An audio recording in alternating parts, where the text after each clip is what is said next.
ॐ शुक्लाम्बरधरं विष्णुं शशिवर्णं चतुर्भुजं प्रसन्नवदनं ध्यायेत् सर्वविघ्नोपशान्तये। या देवी स्तूयते नित्यं विबुधैर्वेदपारगैः सा मे वसतु जिह्वाग्रे ब्रह्मरूपा सरस्वती।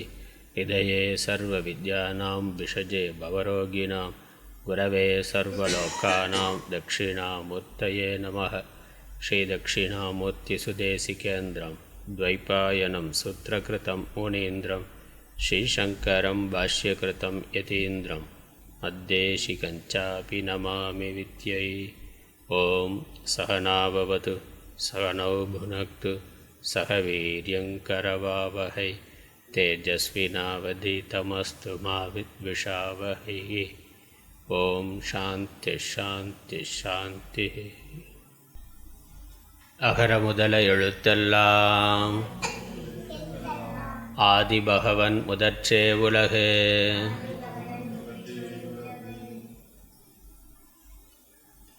திருக்குறள்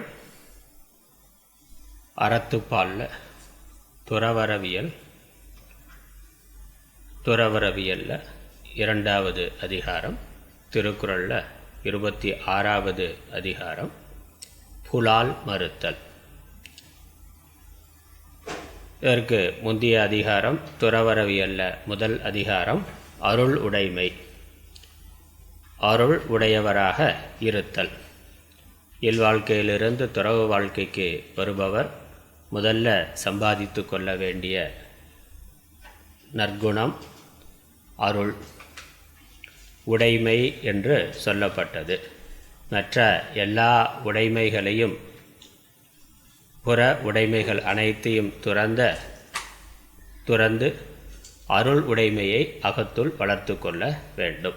ஏற்கனவே இல்வாழ்க்கையில் இருக்கிற பொழுது அன்புடைமை, அடக்கமுடைமை, ஒழுக்கமுடைமைன்னு அகப்பண்புகள் சொல்லப்பட்டிருந்தது. துறவு வாழ்க்கைக்கு வர்ற பொழுது துறவு வாழ்க்கையில் முதல்ல வளர்த்து கொள்ள வேண்டிய அகப்பண்பு அருள் என்பது. இந்த அருள் என்பதில் அந்த சந்நியாச தர்மத்திலேயே, சந்நியாச ஆசிரமம் எடுத்துக்கொள்ளுகின்ற பொழுது அந்த பூஜை முறையிலேயே, அந்த சங்கல்பத்திலேயே இருக்குது, எல்லா உயிர்களுக்கும் அபயம் கொடுத்தல் என்பது. அபயம்னாக்கா பயமற்ற தன்மை, என்னை பார்த்து யாரும் பயப்பட வேண்டாம்னா. யாருக்கு எதற்கு ஆபத்து வரும் அப்படிங்கிற உணர்வு வர்ற பொழுது பயம் வருது. நம்ம சுற்றி இருக்கக்கூடிய உயிரினங்கள் நம்மளை பார்க்குற பொழுது இவரால் நமக்கு ஆபத்து வரும், நம்மளை அடிப்பார், துன்புறுத்துவார் அப்படிங்கிற அந்த உணர்வு வர்ற பொழுது பயங்கிறது வருகின்றது. அப்படி எந்த உணர்வும் நம்மை சுற்றி இருப்பவர்களுக்கு ஏற்படாத ஒரு பண்புடையவனாக, ஒரு தர்மம் உடையவனாக, இரக்கம் கருணை உடையவனாக இருக்க வேண்டும் துறவி. அதனால் அபயம்னா எந்த சமயத்திலும் எந்த உயிருக்கும் ஆபத்தை ஏற்படுத்தாமல் இருத்தல், துன்பம் கொடுக்காமல் இருத்தல். அப்படி தொடர்ந்து இருக்கின்ற பொழுது அது நம்மளுடைய இயல்பான குணமாக, இயல்பான தன்மையாக ஆகிவிடும். இப்போ நம்மளிடத்தில் இயல்பாகவே இவர் ரொம்ப சாதுவானவர், இவர்னால் ஆபத்து இல்லைங்கிற உணர்வு மற்ற உயிரினங்களுக்கு வரும். ரொம்ப சாதுவாக, இப்போ ஆடு மாடு விலங்குகள் காடுகளில் வசிக்கின்ற பொழுது அது எல்லா உயிரினத்தையும் பார்த்து பயப்படுறதில்லை. அதற்கு சகாயமாக, அதற்கு ஒரு சாத்விகமாக இருக்கக்கூடிய மற்ற உயிரினங்களோடு அது சேர்ந்து வாழுகின்றது. ஏன்னா இதனால் நமக்கு ஆபத்து இல்லைங்கிறது அதற்கு தெரியும். நம்ம ரோட்டில் போகிற பொழுது அமைதியாக நம்ம பாட்டுக்கு ஓரமாக போனால் நாய் அது பாட்டுக்கு பேசாமல் பார்த்துட்டு இருக்கும். நம்ம போகிற பொழுதே ஒரு பரபரப்பாக போனாக்கா அதற்கு எப்போ அது அன்ஈஸியாக ஃபீல் பண்ணுதோ அப்போ தான் குலைக்கும். ஒரு ஆபத்தான ஆள், நமக்கோ நம்ம சார்ந்து இருக்கிறவர்களுக்கோ இவன் ஏதோ கெடுதல் பண்ண போகிறான் அப்படின்னு அவனுடைய உடையை பார்த்தோ அல்லது அவனுடைய நடத்தையை பார்த்தோ தான் அது ஒரு முடிவு பண்ணி அவனை பார்த்து குலைக்கிறது, துரத்துறது இருக்கும். நம்ம பாட்டுக்கு அதை கண்டுக்காமல் நம்ம சாதுவாக போய் கொண்டு இருந்தால் அதுவும் சாதுவாக அறிவுரை ஒன்றும் பண்ண மாட்டார் அப்படிங்கிறது தெரியும். அப்போ மற்ற உயிரினங்களுக்கு கூட அதை புரிந்து கொள்ளக்கூடிய தன்மை இருக்குது. வாயை திறந்து நான் ரொம்ப நல்லவன் அப்படின்னு சொல்ல வேண்டியது இல்லை. தொடர்ந்து நல்லவர்களாக இருக்கிற பொழுது இவர்கள் சாதுவானவர் அப்படிங்கிறது அவைகளுக்கு புரியும். அதனால் அப்படி நான் இருப்பேன்னு ஒரு சங்கல்பம் பண்ணிக்கொள்வது அதுதான் அபயம்ங்கிறது. பிற உயிர்களுக்கு நான் அபயம் கொடுக்கிறேன். என்னை பார்த்து எந்த உயிரினமும் பயப்பட வேண்டியதில்லை. நான் யாருக்கும் எந்த உயிரினத்துக்கும் எந்த கெடுதலும் எந்த துன்பமும் கொடுக்க மாட்டேன். அவைகளால் எனக்கு துன்பம் வந்தாலும் கூட நான் அவைகளுக்கு துன்பம் கொடுக்க மாட்டேன் என்று அபயம் கொடுக்கிறது. அதனால் சந்நியாசத்தில் அது இருக்குது. பிற எந்த உயிருக்கும் தான் பயத்தை ஏற்படுத்துதல் என்பது இல்லை. எந்த உயிரை பார்த்தும் தான் பயப்படுதல் என்பதும் இல்லை. இவரார பிறருக்கு எந்த கெடுதலும் வராது. வேற யாரும் இவருக்கு எந்த விதத்திலும் கெடுதலை கொடுத்து விட முடியாது. புறத்தில் வேணால் அவர்கள் அறியாமையினால் சில துன்பங்களை கொடுக்கலாம். ஆனால் அவரை பொறுத்த வரைக்கும் அவருடைய தெளிந்த ஞானத்தினால எந்த விதத்திலும் அவரை துன்புறுத்தி விட முடியாது. மனசால் யார் இவர்னால நான் பாதிப்பு அடைஞ்சிட்டேன்னு ஒரு சன்னியாசி ஒரு ஞானி சொல்ல மாட்டார். புறத்தில் அவன் ஏமாற்றிருக்கலாம், அடிச்சிருக்கலாம், வச்சிருக்கலாம். ஆனால் அவருடைய ஞானம் அவருடைய மனதை, அவருடைய அறிவை, அவருடைய பக்குவத்தை காப்பாற்றும். அதனால் இவரால் எனக்கு இந்த கெடுதல், அதனால் நான் துன்பப்படுகிறேன், வருத்தப்படுகிறேன்னு ஞானி நினைக்க மாட்டார். அப்போ எந்த ஒரு உயிரினமும் ஒரு ஞானியை, ஒரு துறவியை துன்புறுத்த முடியாது. அதே மாதிரி அந்த துறவியும் எந்த ஒரு உயிரினத்தையும் துன்புறுத்த மாட்டார். அதனால் நம்ம பழைய கதைகளில் பார்த்தாக்கா, இல்லை தத்தாத்திரேயர் முதலானவர்களுடைய படங்களில் பார்த்தாக்கா, அந்த தபஸ் பண்ணுற முனிவர் பக்கத்திலேயே ஒரு மான் இருக்கும், ஆடு இருக்கும், அந்த பக்கம் புலி சிங்கமும் இருக்கும்.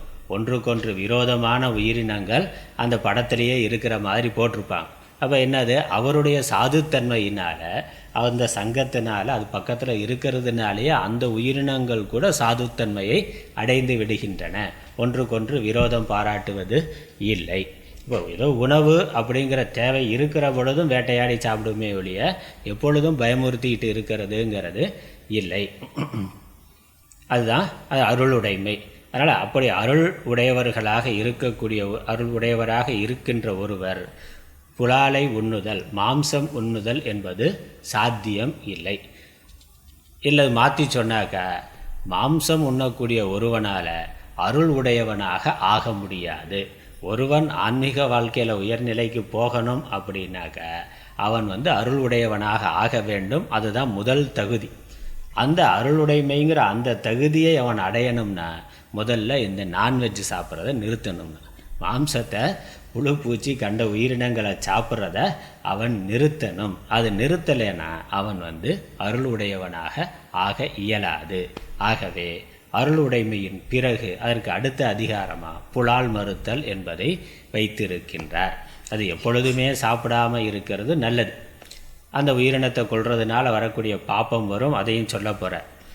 ஆனால் இதுவரைக்கும் உலக வாழ்க்கையில் இருக்கிற பொழுது அந்த தொழிலுக்கு ஏற்றாற்போல் உடல் வலிமை மற்ற காரணங்களுக்காக ஒருவர் அசைவம் சாப்பிடக்கூடியவராக இருந்திருந்தாலும் ஆன்மீக வாழ்க்கைக்கு வருகின்ற பொழுது, மோட்சத்தை லட்சியமாக கொண்டு தீவிரமான சாதனைகள் செய்கின்ற பொழுது இந்த உணவு விஷயத்தில் இதெல்லாம் தவிர்க்கணும். இந்த நான்வெஜ்ஜை தவிர்க்கிறது, அசைவ உணவை தவிர்க்கிறது, புலால் மாம்சத்தை தவிர்க்கிறதுங்கிறதுக்கு மேலே போய் சாஸ்திரம் இன்னும் இந்த சைவத்திலேயே வெங்காயம், பூண்டு, உப்பு, புளி, காரம் இது எல்லாத்தையுமே குறைக்க சொல்லுது. அதெல்லாம் மருத்துவ குணமுடையதாக இருக்கலாம், உடம்புக்கு நல்லதாக இருக்கலாம். ஆனால் ஆன்மீக சாதனைக்குன்னு வர்ற பொழுது மனசு அடங்கணும், மனசு பக்குவப்படணும்னாக்கா அதற்கு ஆகாரத்தில் ரொம்ப கவனமாக இருக்கணும். மசாலா ஐட்டங்கள் ரொம்ப இருக்கக்கூடாது.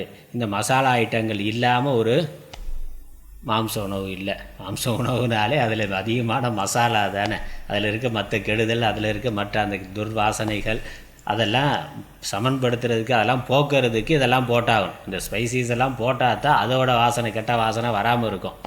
அதனால் போட்டு தான் ஆகணும். அப்புறம் புளி, காரம் எல்லாத்தையும் அது சேர்த்து தான் ஆகணும். அப்போ தான் அது சாப்பிட்ற மாதிரி ஆகுது. அது உடம்புக்கு கெடுதல் பண்ணாததாகவும் இருக்கும். அப்போ இந்த உப்பு, புளி, காரத்தையே குறைக்கணுங்கிற பொழுது அது சுத்தமாகவே விட வேண்டியது. ஆகவே அருளுடைமைங்கிறதுக்கு புலால் மறுத்தல் முக்கியமானது.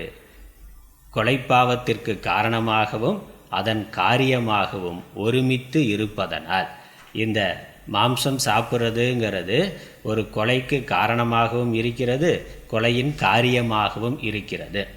சாப்பிட்றதுக்காக கொல்றது, அப்புறம் கொன்னதுக்காக சாப்பிட்றதுன்னா அதனால் அது கொன்னதுக்காக சாப்பிட்றது ஒன்று, இவன் சாப்பிட்றதுக்காக கொலை பண்ணுறான். ரெண்டுமே இருக்குல்ல.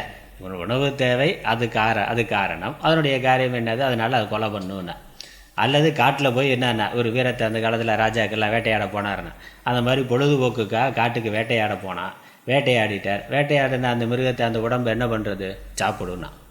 அதனால் கொன்னது காரியம், கொன்னது காரணம், அதனுடைய காரியமாக அது வீணாக போகக்கூடாதுன்னு சாப்பிடு அப்படின்னு சொல்லி சாப்பிட்றாருன்னா. அப்புறம் சாப்பிட்டு பழகினதுக்கப்புறம் என்னது? இவர் சாப்பிட்றதுக்காகவே வளர்த்து கொள்கிறாருன்னு. அதனால் சாப்பிட்றது காரணமாகவும் கொலைங்கிறது காரியமாகவும் ஆகிவிடுகிறது. அதனால் இந்த புலால் உண்ணுதல் அப்படிங்கிறது கொலைங்கிற பாப்பத்தினுடைய காரணமாகவும் இருக்குது, அதனுடைய காரியமாகவும் இருக்கின்றது. இரண்டும் ஒரே ஒரு ரெண்டு விதத்தில் அது வேலை செய்கிறது. அதனால் புலால் அப்படின்னு சாப்பிட்றதுன்னு இருந்தாலே கண்டிப்பாக அங்கே ஒரு பாப்பத்தை செய்தாகணும்.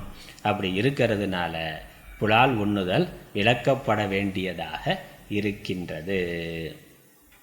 அருளுடையவர்களுக்கு பொருந்தாது ஆகையால். அதனால் அருள் இருக்கிறவன் கொல்ல முடியாது. எப்படி கொல்ல முடியும்? அன்பாக பாசமாக ஒரு உயிரினத்தை வளர்த்து அதுக்கப்புறம் அதை கொல்லுதல்ங்கிறது ரொம்ப மோசமான ஒரு வேலை. இப்போ நம்ம சாதாரணமாக ஒரு உயிரினம், எல்லா உயிரினமே தன்னை பாதுகாத்து கொள்ளுதல் அப்படிங்கிறது இயல்பாக அதற்கு இருக்கிறது. ஒரு உயிரை காப்பாற்றுதல், தன்னைத்தானே அது பாதுகாத்து கொள்ளுதல், பிற உயிரிடமிருந்து தன்னுடைய உடம்பை பாதுகாத்துக்கணுங்கிறது இயல்பாக இருக்கக்கூடிய ஒரு உணர்வு. அதனால் சாதாரணமாக எந்த ஒரு உயிரினமும் இன்னொரு உயிரினத்தை நம்பாது. ரொம்ப கவனமாக இருக்கும். இதனால் நமக்கு ஆபத்து வருமோ அப்படின்னு கவனமாக இருக்கும். சாதாரணமாக ரோட்டில் திரிகிற நாயோ வேறு எதையோ நமக்கு பழக்கம் இல்லாத ஒன்று அவ்வளோ சாதாரணமாக நம்ம பக்கத்தில் போய் அதை தொட முடியாது. அப்படி இல்லாமல் அது குழந்தையிலேருந்து சின்ன குட்டியாக இருக்கிற பொழுதே நம்ம எடுத்து வளர்த்தாக்கா அதுக்கு நம்பிக்கை வந்துடும். அது கோழி குஞ்சாக இருக்கலாம், இல்லை வாத்தாக இருக்கலாம், ஆடாக இருக்கலாம், இல்லை மாடு, புலி, சிங்கம் கூட. புலி, சிங்கம், பாம்பு, மற்ற நாடுகளில் எல்லாத்தையுமே வளர்க்குறான். ஆமையிலேருந்து, பாம்புலேருந்து, பல்லியிலேருந்து, பூனை எல்லாத்தையுமே வளர்க்குறான். அப்போ அது எப்படி அவ்வளோ கொடூரம், இயல்பாக கொடூரமாக இருக்கக்கூடிய ஒரு உயிரினத்தை எப்படி வளர்க்க முடியுது? அதுவே இவனை நம்பாது. ஆனால் எப்படி அது இவனை நம்புகிறதுனாக்க, சின்ன வயசில் இருந்து அது குட்டியில் இருந்து அது பார்க்கிற பொழுது இவன் நமக்கு நம்பிக்கைக்குரியவன், இவன் நம்மளை ஒன்றும் பண்ண மாட்டான், இவன் நம்மளை கொல்ல மாட்டான், அடிக்க மாட்டான், ஒன்றும் பண்ண மாட்டான், இவனால் நமக்கு ஆபத்து வராது அப்படிங்கிற அதனுடைய உள்ளுணர்வில் ஒரு நம்பிக்கை ஏற்பட்டதுனால அது நம்ம கூட சேர்ந்து வாழுகின்றது. அப்படி வாழ்கிற ஒன்றை, அப்படி வளர்ந்த ஒன்றை திடீர்னு ஒரு நாள் வீட்டுக்கு விருந்தினர் வந்தாங்கன்னு சொல்லி கறி விருந்துன்னு போட்டு தள்ளினான்னா. குட்டியில் சின்னதில் அது பிறந்ததில் இருந்து அந்த கோழி குஞ்சை வளர்த்து அது திடீர்னு ஒரு நாள் கெஸ்டெல்லாம் வந்துட்டாங்க, அதனால் இன்றைக்கி ஞாயிற்றுக்கிழமை கறி விருந்து போடு அப்படின்னு சொல்லி அந்த கோழியவோ ஆட்டையோ அடித்தாக்க, அப்போ அந்த உயிரினத்துக்கு ஒரு பெரிய நம்பிக்கை துரோகம் தானே. இவன் நம்மளை ஒன்றும் பண்ண மாட்டான் அப்படிங்கிற நம்பிக்கையில் தான் இவன் கூட சேர்ந்து வாழ்ந்துக்கிட்டு இருக்கு. இல்லைன்னா வாழாது. அதுக்கு நம்ம மேலே ஒரு நம்பிக்கை இருக்கிறது. இவனால் நமக்கு அதே வேறு ஆள் பிடிக்க போனால் இப்போ பிடிக்க முடியாது. இவன் வளர்க்குற ஆள் அதை பிடிச்சாக்கா பேசாமல் இருக்கும், பிடிக்க முடியும். அப்போ என்னது, அந்த ஆள்னால நம்ம உயிருக்கு ஆபத்துன்னு சொல்லி அதை பாதுகாத்து கொள்ளுது. இந்த வீட்டு ஆள் இவனால் நமக்கு நல்லது பண்ணுவான், நம்மளை ஒன்றும் பண்ண மாட்டான் அப்படிங்கிற நம்பிக்கையில் தான் அது சேர்ந்து வாழ்ந்து கொண்டு இருக்கின்றது, வளர்ந்து கொண்டு இருக்கின்றது. அப்படி இருக்கிற ஒன்றை திடீர்னு ஒரு நாள் போட்டு தள்ளினான்னா அது என்னது? நம்பிக்கை துரோகம். இவ்வளோ பெரிய நம்பிக்கை துரோகம். அதனால் அது அப்போ அருள் இருந்தால் அதை பண்ண முடியாது. ஆசையாக குட்டியிலேருந்து குழந்தையிலேருந்து எடுத்து கொஞ்சம் வளர்த்த உடனே திடீர்னு ஒரு நாள் மத்தியானம் சாப்பாட்டுக்கு ரெடி பண்ணலான்னா முடியுமா? அது அன்பு, அந்த அருள் இருந்தால் உண்மையிலேயே அப்போ அது வரைக்கும் இருந்த அன்பு போலியானது என்னென்ன அர்த்தம்? அது வரைக்கும் அவர் ரொம்ப ஆசையாக எடுத்து கொஞ்ச நாள் வளர்த்தார், எல்லாம் பண்ணார், அன்பு காட்டினார். திடீர்னு ஒரு நாள் சாப்பாட்டுக்கு வேணும்னு போட்டாக்க அந்த அன்பே போலியானதாக இருக்குது. அப்போ அன்பு இருக்கிறவன் அதை செய்ய முடியாது. இப்போ நம்ம குழந்தைகளை வளர்த்து திடீர்னு ஒரு நாள் மத்தியானம் சமையலுக்கு ரெடி பண்ண முடியுமா என்ன? பண்ண முடியாது. நம்ம குழந்தைகள்னு எவ்வளோ அன்போடு வளர்க்குறோம், அதை வேறு யாரும் கொள்வது, வேறு யாருனாலையும் கூட அதற்கு ஆபத்து வரக்கூடாதுன்னு அவ்வளோ ஜாக்கிரதையாக அந்த குழந்தைகளை பார்த்துக்கொள்கிறோம். அப்படி இருக்கிற பொழுது நாமே வளர்த்து நாமே அதற்கு ஒரு கெடுதல் பண்ணுறதுங்கிறது சாத்தியமானா? ஆனால் நம்ம குழந்தைகளுக்கு பண்ணுறதில்ல, நம்மளை தாய் மாதிரி தந்தை மாதிரி நினைத்து கொண்டு வளரக்கூடிய ஆடு கோழிக்கு பண்ணுறோம். அதை நம்ம அந்த துரோகத்தை பண்ணுகின்றோம். அதனால் அருள் இருக்கிறவன் அதை செய்ய முடியாது. அதை செய்தால் அவன் அருள் இருக்கிறவனாக முடியாது. அதனால் இந்த அருளுடையவனாக விரும்புகின்றவன் மாம்சத்தை விலக்குதல், அதை விலக்குவதற்கு அருளுடைமையின் பின் வைக்கப்பட்டதுன்னு சொல்கிறார். 10 குறள்களில் முதல் 2 குறள்கள் அருள் உண்டாகாதுங்கிறதே சொல்கிறார். இப்போ நான் சொன்ன கருத்து தான், அருள் வரவே வராதுங்கிற. எப்படி அவனிடத்தில் அருள் வரும் அப்படிங்கிற கேள்வி கேட்கின்றார். மாம்சம் சாப்பிடக்கூடிய பிற உயிர்கள், பிற உடல்கள் மேலே, பிற உயிர்களுடைய உடல் மேலே ஆசை இருக்கிறவனுக்கு எப்படி அந்த உடலை கொல்லணும், அந்த உயிரை கொல்லணுங்கிற அருள் வரும்? கொல்லக்கூடாதுங்கிற அருளானது எப்படி வரும்? அதில் அருளே உண்டாகாது. மாம்சம் சாப்பிடக்கூடிய பழக்கம் இருக்கிறவனுக்கு மனசில் அருள் வருதல் என்பது இல்லை. இப்போ அன்பு இருக்காதானே? அன்பு இருக்கிறத முன்னாடியே போன வாரத்திலேயே சொன்னேன். அன்புக்கும் அருளுக்கும் வித்தியாசம் இருக்குது. அந்த அன்புங்கிறது நமக்கு நெருக்கமானவர்கள், நமக்கு நன்மை செய்யக்கூடியவர்கள், நம்மளுடைய உறவுகள், அவர்களிடத்தில் மட்டுமே இருக்கக்கூடியது அன்பு. மற்ற மனிதர்களிடத்தில் ஒரு நியூட்ரலாக இருக்கிறோம், அதே நமக்கு கெடுதல் பண்ணுறான்னாக்கா எதிரியாக பார்க்குறோம். அங்கே வெறுப்பு இருக்குது. வெறுப்புங்கிறது நமக்கு நன்மை செய்யக்கூடியவர்கள், இன்பம் தரக்கூடியவர்களிடத்தில் அன்பு காட்டுகிறோம். அப்படி இல்லாமல் நமக்கு கெடுதல் பண்ணால், துன்பம் கொடுத்தானா அவன் மேலே வெறுப்பை காட்டுகிறோம், எதிரியாக பார்க்குறோம். இந்த ரெண்டுமே இல்லைனாக்கா ஒரு நடுநிலைமையோட பொதுவாக பார்த்துக்கிறோம். மூன்றாவது மனிதர்கள்ங்கிற பொழுது அவங்க மேலே விருப்பமும் கிடையாது, வெறுப்பும் கிடையாது. அவர்களால் நமக்கு ஒரு லாபமும் இல்லை, ஒரு நஷ்டமும் இல்லை. அப்படி பொது இடத்துல பார்க்கக்கூடிய பொதுவான மனிதர்கள், அதுக்கு நொதுமல்னு பேர். அல்லது அந்த இடத்துல ஒரு உதாசீனத்தன்மைங்கிறது இருக்குது. அதே சமயம் நெருக்கமானவர்கள், நமக்கு நன்மை செய்யக்கூடியவர்கள் அப்படின்னா அவர்களால் நமக்கு நன்மை இருக்குது, இன்பம் இருக்குது, லாபம் இருக்குன்னா அவர்கள் மேலே அன்பு செலுத்துகிறோம். இல்லைன்னா வெறுப்பை காட்டுகிறோம். துன்பம் வருதுனாக்கா வெறுப்பை காட்டுகிறோம். இதுவே மாறுபடக்கூடியது. எது வரைக்கும் அவன்கிட்டருந்து நமக்கு நன்மை வருதோ, அவன் நமக்கு ஃபேவராக இருக்கிறானோ, அது வரைக்கும் அந்த அன்பு இருக்கும். அது நமக்கு பிடிக்காத ஒரு வேலையை செய்கிறான், இல்லை பிடிக்காத ஒரு வார்த்தையை பேசுகிறான், ஏதோ ஒரு கெடுதல் பண்ணுறான், நம்ம கௌரவத்துக்கு குறைவாக நடந்து கொள்கிறான்னாக்கா அவன் மேலேயே அன்பானது வெறுப்பாக மாறிடும். இப்போ அந்த அன்புங்கிறதே ஒரு நிபந்தனைக்குட்பட்டதாக, ஒரு சார்புடையதாக இருக்குது. எனக்கு நன்மை ஏற்படுற வரைக்கும் அந்த அன்பு, நன்மை ஏற்படலைன்னா யாரை இது வரைக்கும் விரும்பினானோ அவன் மேலேயே வெறுப்பானது வருகின்றது. எல்லாம் கௌரவ கொலைன்னு பார்க்குறோம். ஆணவ கொலை, கௌரவ கொலைன்னா தான் வளர்த்த தன்னுடைய பையன், தன்னுடைய பொண்ணு யாரோ ஒரு 3வது மனிதர்களை விரும்பிட்டான், வேறு ஜாதி பையனை, வேறு மதத்தால் விரும்பினான், தன்னுடைய அந்தஸ்துக்கு குறைவான ஆளை விரும்பினான் அப்படின்னாக்கா கொல்றதுக்கும் தயாராக இருக்கிறான். அப்போ 20 வருஷமாக அவன் மேலே அந்த குழந்தை மேலே காட்டின அன்பு எங்கே போச்சு? அது போலியானதுன்னு ஆகுதில்ல. அந்த கௌரவம், அன்பை விட கௌரவங்கிறது பெருசாகிற பொழுது அந்த அன்பே கேள்விக்குறியாகுதே. இப்போ சார்புடையதா, அது மாறுபடக்கூடியதாக இருக்குது. அன்புக்கு அந்த வரையறைங்கிறது இருக்குது. ஆனால் அருளில் அது கிடையாது. அருள் உலகத்தில் இருக்கக்கூடிய எல்லா உயிர்களிடத்திலும் சமமாக காட்டுகின்ற அன்புக்கு தான் அருள்னு பேர். அப்படிப்பட்ட அருள் பிற உயிர்களை கொன்று உண்பவர்களுடைய மனதில் ஏற்படாதுன்னு முதல் 2 குறள்களில் அந்த கருத்தை சொல்லுகின்றார். ஆனால் அருள் வரவில்லை என்றால் அருளின் பயனும் கிடைக்காது. முதல்ல அருளே ஏற்படாது. அருள் வருவதற்கான வாய்ப்பே இல்லை. மனதில் அருள் சுரக்காது. அருள் வராதுன்னா அந்த அருளால் கிடைக்கக்கூடிய ஆன்மீக பலன்கள் அதுவும் அவனுக்கு இல்லாமல் போய்விடும். ஆன்மீக வளர்ச்சி என்பது, அவன் விரும்புகின்ற பேரின்பம், மோட்சம் என்பது அவனுக்கு இல்லாமல் கிடைக்காமல் போய்விடும் என்று அதை முதல் கருத்தாக சொல்லுகின்றார். அதுக்கப்புறம் 3வது குறளில் ஏன் அருள் ஏற்படாது அப்படிங்கிறதுக்கு ஒரு காரணம் சொல்லுகின்றார். எதை நம்ம யோசிக்கிறோமோ அது சார்ந்து தான் மனது இருக்கும். எத் பாவயதி தத் பவத்தினா, எதை ஒருவன் தொடர்ந்து பாவிக்கின்றானோ, எதை சார்ந்த சிந்தனைகள் மனதில் இருக்கோ, காலப்போக்கில் அது மேலே நமக்கு அன்பானது ஏற்படும். அந்த சிந்தனையே இல்லைன்னா வர முடியாது. அதனால் புலால் உண்பவனுக்கு அருள் ஏன் வராதுன்னா அவன் அருளை பற்றி சிந்தனை பண்ணுறதே இல்லை. சிந்தனை பண்ணால் தான் அருள்ங்கிற ஒன்று வரும். அதில் அதை சொல்கிறார். அதுக்கப்புறம் 4வது 5வது குறள்களில் அருள் இல்லாததனுடைய விளைவு என்னன்னு சொல்கிறார். அருள் அதனுடைய லட்சணத்தையும் சொல்கிறார். அருள் என்பது மனதில் இருக்கின்ற ஒரு உணர்வு, ஒரு குணம். அருள்ங்கிறது ஒரு குணம். குணம்னா அது மனசில் இருக்கக்கூடியது. அது மனசில் இருக்கிறது எப்படி வெளியே தெரியும்? அதனால் ஒருத்தனிடத்தில் அன்பு இருக்கா இல்லையா, அருள் இருக்கா இல்லையா அப்படிங்கிறது எப்படி தெரியும்? ஏன்னா அது உள்ள மனசில் இருக்கிற ஒன்று. அழகாக இருக்கானா இல்லையானா வெளியே பார்த்தா தெரியும். ஆனால் அவன் அன்பானவனா இல்லையானவனாங்கிறது எப்படி தெரியும்? அவன் அதை வெளிப்படுத்துகின்ற பொழுது தான் தெரியும். அதை ஏதோ ஒரு விதத்தில் அந்த அன்பை வெளிப்படுத்தினா தான் அது வார்த்தையில் இனிமையாக பேசுகிறது, அன்பாக நடந்து கொள்வது, ஏதாவது பரிசு பொருள்கள் வாங்கி கொடுக்கறது அப்படின்னு அந்த ஏதாவது ஒரு விதத்தில் அந்த அன்பை வெளிப்படுத்தினா தான் நமக்கு அன்பு இருக்குங்கிறதே தெரியுமே ஒழிய மற்றபடி மனசுலேயே இருந்து அது நமக்கு தெரியாது. அதனால் அருள் உடையவனா இல்லையா, அருள் ஒருவரிடத்தில் இருக்கா இல்லையாங்கிறதுக்கான அடையாளம் என்னன்னா அவன் உயிர்கொலை செய்கிறானா இல்லையாங்கிறது தான்.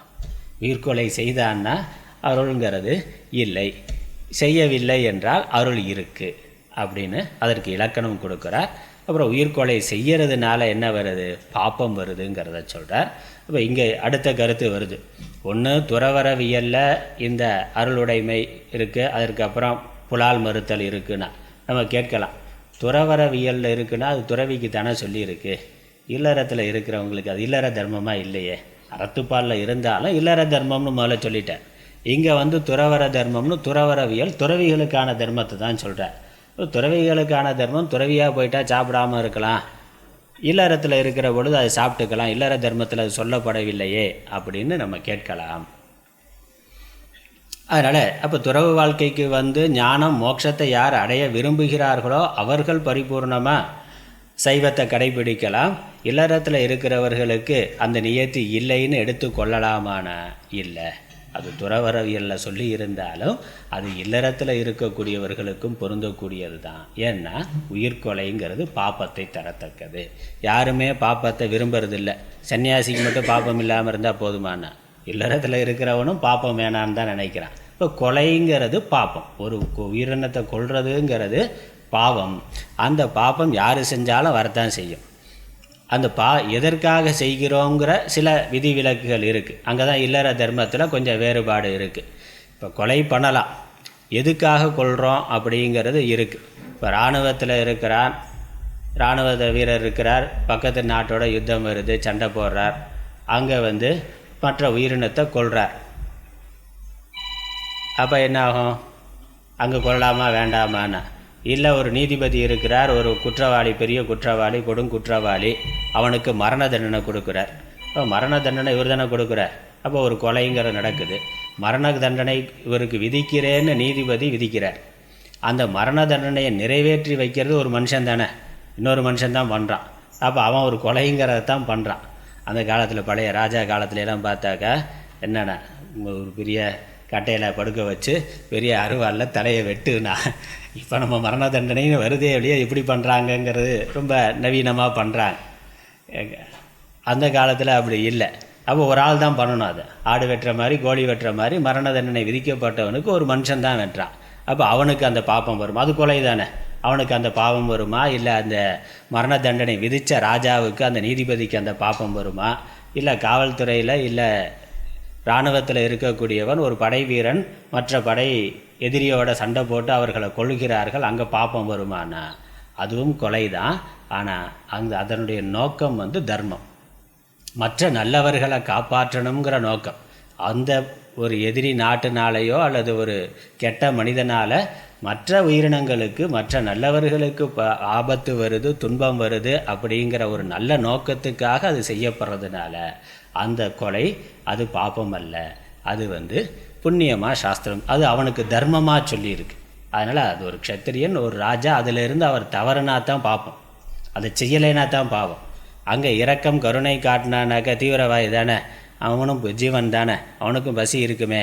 அதனால் எந்த விசா இதெல்லாம் எதுவும் இல்லாமல் எல்லையில் இருக்கிறவன் நம்ம நாட்டுக்குள்ளே யார் வேணாலும் வந்துக்கலாம் போய்க்கலான்னு விட்டாக்க முடியுமா? அப்போ அது அது தர்ம விரோதம். அது அவன் அதை செஞ்சானாக்கா தர்ம விரோதம். பாடலில் பார்க்குறோம்ல வெஸ்ட் பெங்கால்னா அங்கேருந்து வந்துக்கிட்டு இருக்கான், அகதிகளாக வர்ற ஆளை விடலாமான்னா. அவன் அகதியாக இங்கே பேசாமல் வேலையை பார்த்துட்டு சாப்பிட்டு தூங்கிட்டு இருந்தால் பரவாயில்ல, இங்கே உள்ளே குண்டு வைக்கிற வேலையை பண்ணுறானே, அவன் என்ன பண்ணுறது? அங்கே இரக்கம் கருணைன்னு அவன் காட்ட முடியுமாண்ணா? காட்டக்கூடாது. அங்கே அவன் கடுமையாக இருக்கிறது தான் அவனுக்கு தர்மம். அதனால் அது கொலையானாலும் அது பாப்பமாகாது, அது தர்மத்தில் வருது. அது இல்லற தர்மத்தில் அவர்கள் என்ன தொழில் செய்கிறார்களோ அந்த தொழில் சார்ந்த தர்மத்தில் வருது.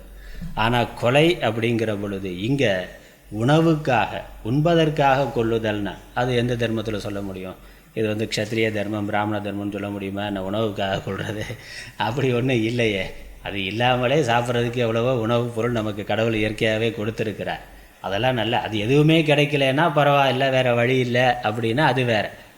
நமக்கு எல்லாமே எல்லா இயற்கை வளங்கள், காய்கறி, கீரைகள், பழங்கள் எல்லாமே நல்லா கொடுத்துருக்கிறார்.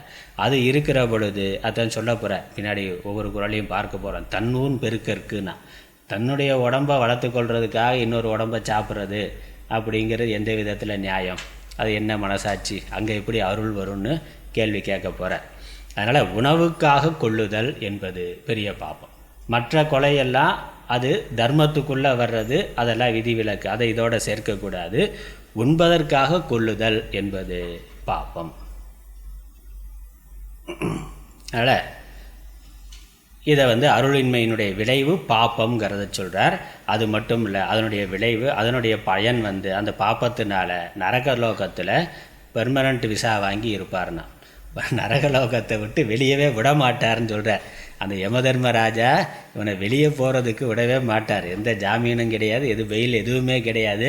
அங்கே வெளியவே போக முடியாது, நரகலோகத்தை விட்டு வரவே மாட்டான், அவனை வெளியவே விட மாட்டார் யமதர்மராஜான்னு சொல்கிறார்.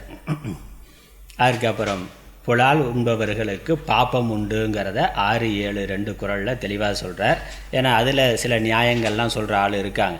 கொன்னா பாவம் தின்னா போச்சுன்னா, அதனால் கொன்ன பாவம் தின்னா போச்சுன்னா, அப்புறம் நான் கொல்லலைன்னா, நான் போய் வாங்கிட்டு தான் வந்தேன், நான் கொல்லலை, கொன்னவன் வேறு எவனோ. கறிக்கடை ஞாயிற்றுக்கிழமை வர வழியில் பார்த்தா தெரியும், உங்களுக்கு பார்த்துவீங்க, வரிசையாக கறிக்கடை தான். அப்போ அது ஒரு தொழிலாக வைத்து கொண்டு யாரோ செய்கிறார்கள். நான் நேரடியாக யாரையும் எதையும் கொல்லலையே, கடையில் போனேன் காய் வாங்குற மாதிரி, இதுவும் பக்கத்தில் விற்றுக்கிட்டு இருந்தான், வாங்கிட்டு வந்தேன், சாப்பிட்டேன். அப்போ கொன்னவனுக்கு தானே அந்த பாவம், தின்னவனுக்கு இல்லைன்னா. கொல்பவர்களுக்கு பாபம், தின்பவர்களுக்கு பாப்பம் இல்லை, அதனால் அது எனக்கு வராது அப்படின்னு நினைத்தார். இல்லைண்ணா, உனக்காக தானே அவன் கொள்கிறான், சாப்பிட்றதுக்கு ஆள் இல்லைன்னா அந்த தொழிலுக்கு வருவானே? நடக்காத வியாபாரத்தை யாராவது பண்ணுவாங்களே? அங்கே சாப்பிட்றதுக்கு 10 பேர் வந்து நிற்கிறதுனால தான் சரி, வேறு காய்கறியோடு இதுக்கும் ஆள் இருக்காங்க, அதனால் இந்த தொழில் பண்ணலான்னு இருக்கிறான். சாப்பிட்றதுக்கு யாருமே இல்லாத, சாப்பிட மாட்டான், வாங்க மாட்டான் அப்படின்னாக்க யாராவது அந்த கொலை தொழிலை செய்வார்கள்னா செய்ய மாட்டார்கள். அப்போ உண்பவர்களுக்காகத்தான் அவன் கொலை பண்ணுறான். ஆகவே பாப்பம் இவனுக்கும் உண்டுனா, கொள்றவனுக்கு ஒரு பாப்பம், சாப்பிட்றவனுக்கும் ஒரு பாப்பம் உண்டு. ஆகவே புலால் உண்பவர்களுக்கு பாப்பம் உண்டுங்கிறத பல நியாயங்கள் மூலமாக, பிரமாணங்கள் மூலமாக தெளிவுபடுத்துகிறார் 6, 7 குறள்களில். அடுத்து 8லிருந்து 9 வரைக்கும் புலால் உண்ணாமல் இருக்கிறதுனால ஏற்படக்கூடிய நன்மையை, உயர்வை, சிறப்புகளை சொல்கிறார். அது அறிவுடைமைன்னு சொல்கிறார். முக்கியமாக அறிவில்லைன்னா தான் ஒருத்தன் இதெல்லாம் சாப்பிடுவான், அப்புறம் அதெல்லாம் சாப்பிட்டா அறிவு இல்லாமல் போயிடும். ரெண்டுமே, அறிவு இல்லைன்னா தான் அதை சாப்பிடுவான், அதை சாப்பிட சாப்பிட சாப்பிட இருக்க கொஞ்சம் நஞ்சம் அறிவும் இல்லாமல் போயிடும், அல்லது வேலை செய்யாமல் போயிடுங்கிற. அறிவு இருக்கிறவன் சாப்பிடவே மாட்டான், அதனால் அவனுடைய அறிவு நல்ல விருத்தியாகும்னு சொல்லி அதற்கு இன்னும் சில நியாயங்களை சொல்கிறார், பார்க்கலாம். அதுக்கப்புறம் 9வது குறளில் வேள்வி பயன், ஒரு பிராமணர் ஒரு வைதிகர் அந்த வேதத்தில் சொல்லி இருக்கக்கூடிய யாகம் முதலானவைகளை செய்கிறதுனால, பிராமணராக இருக்கலாம், க்ஷத்திரியராக இருக்கலாம், வேதத்தில் சொல்லப்பட்ட ஒரு யாகத்தை செய்கிறதுனால, தேவ பூஜையினால் அவர்களுக்கு என்ன பலன் கிடைக்குமோ அதைவிட மேலான பலன் ஒருவன் மாம்சம் சாப்பிடாமல் இருக்கிறதுனால கிடைக்கும்னு அதோடைய உயர்வை சொல்லுகின்றார். அதற்கு மேலே 10வது குறளில் எல்லா உயிரும் வணங்கும்னா, எல்லா உயிர்களும் இந்த பூலோகத்தில் மட்டுமில்ல தேவர்களும் கூட அவர்களை மதிப்பார்கள், வணங்குவார்கள், போற்றுவார்கள் அப்படிங்கிறத பார்க்குறோம். தேவலோகத்தில் கூட ரிஷிகள், மகான்களுக்கு மரியாதை இருக்குங்கிறத பார்க்குறோம். ஒரு ரிஷி இங்கே பூலோகத்திலிருந்து ஒரு ரிஷி தேவலோகத்துக்கு போனாக்கா அங்கே தேவர்களும் அவர்களை எழுந்து வணங்குகிறார்கள். காரணம் என்னது? அவர்களுடைய கொல்லாமைங்கிற அந்த விரதம், அதற்கு கிடைக்கக்கூடிய மரியாதை அது அப்படின்னு சொல்லுகின்றார். நம்ம ஒவ்வொரு குறளுக்கான பொருளையும் பார்க்கலாம். முதல் குறள், தன்னோன் பெருக்கற்கு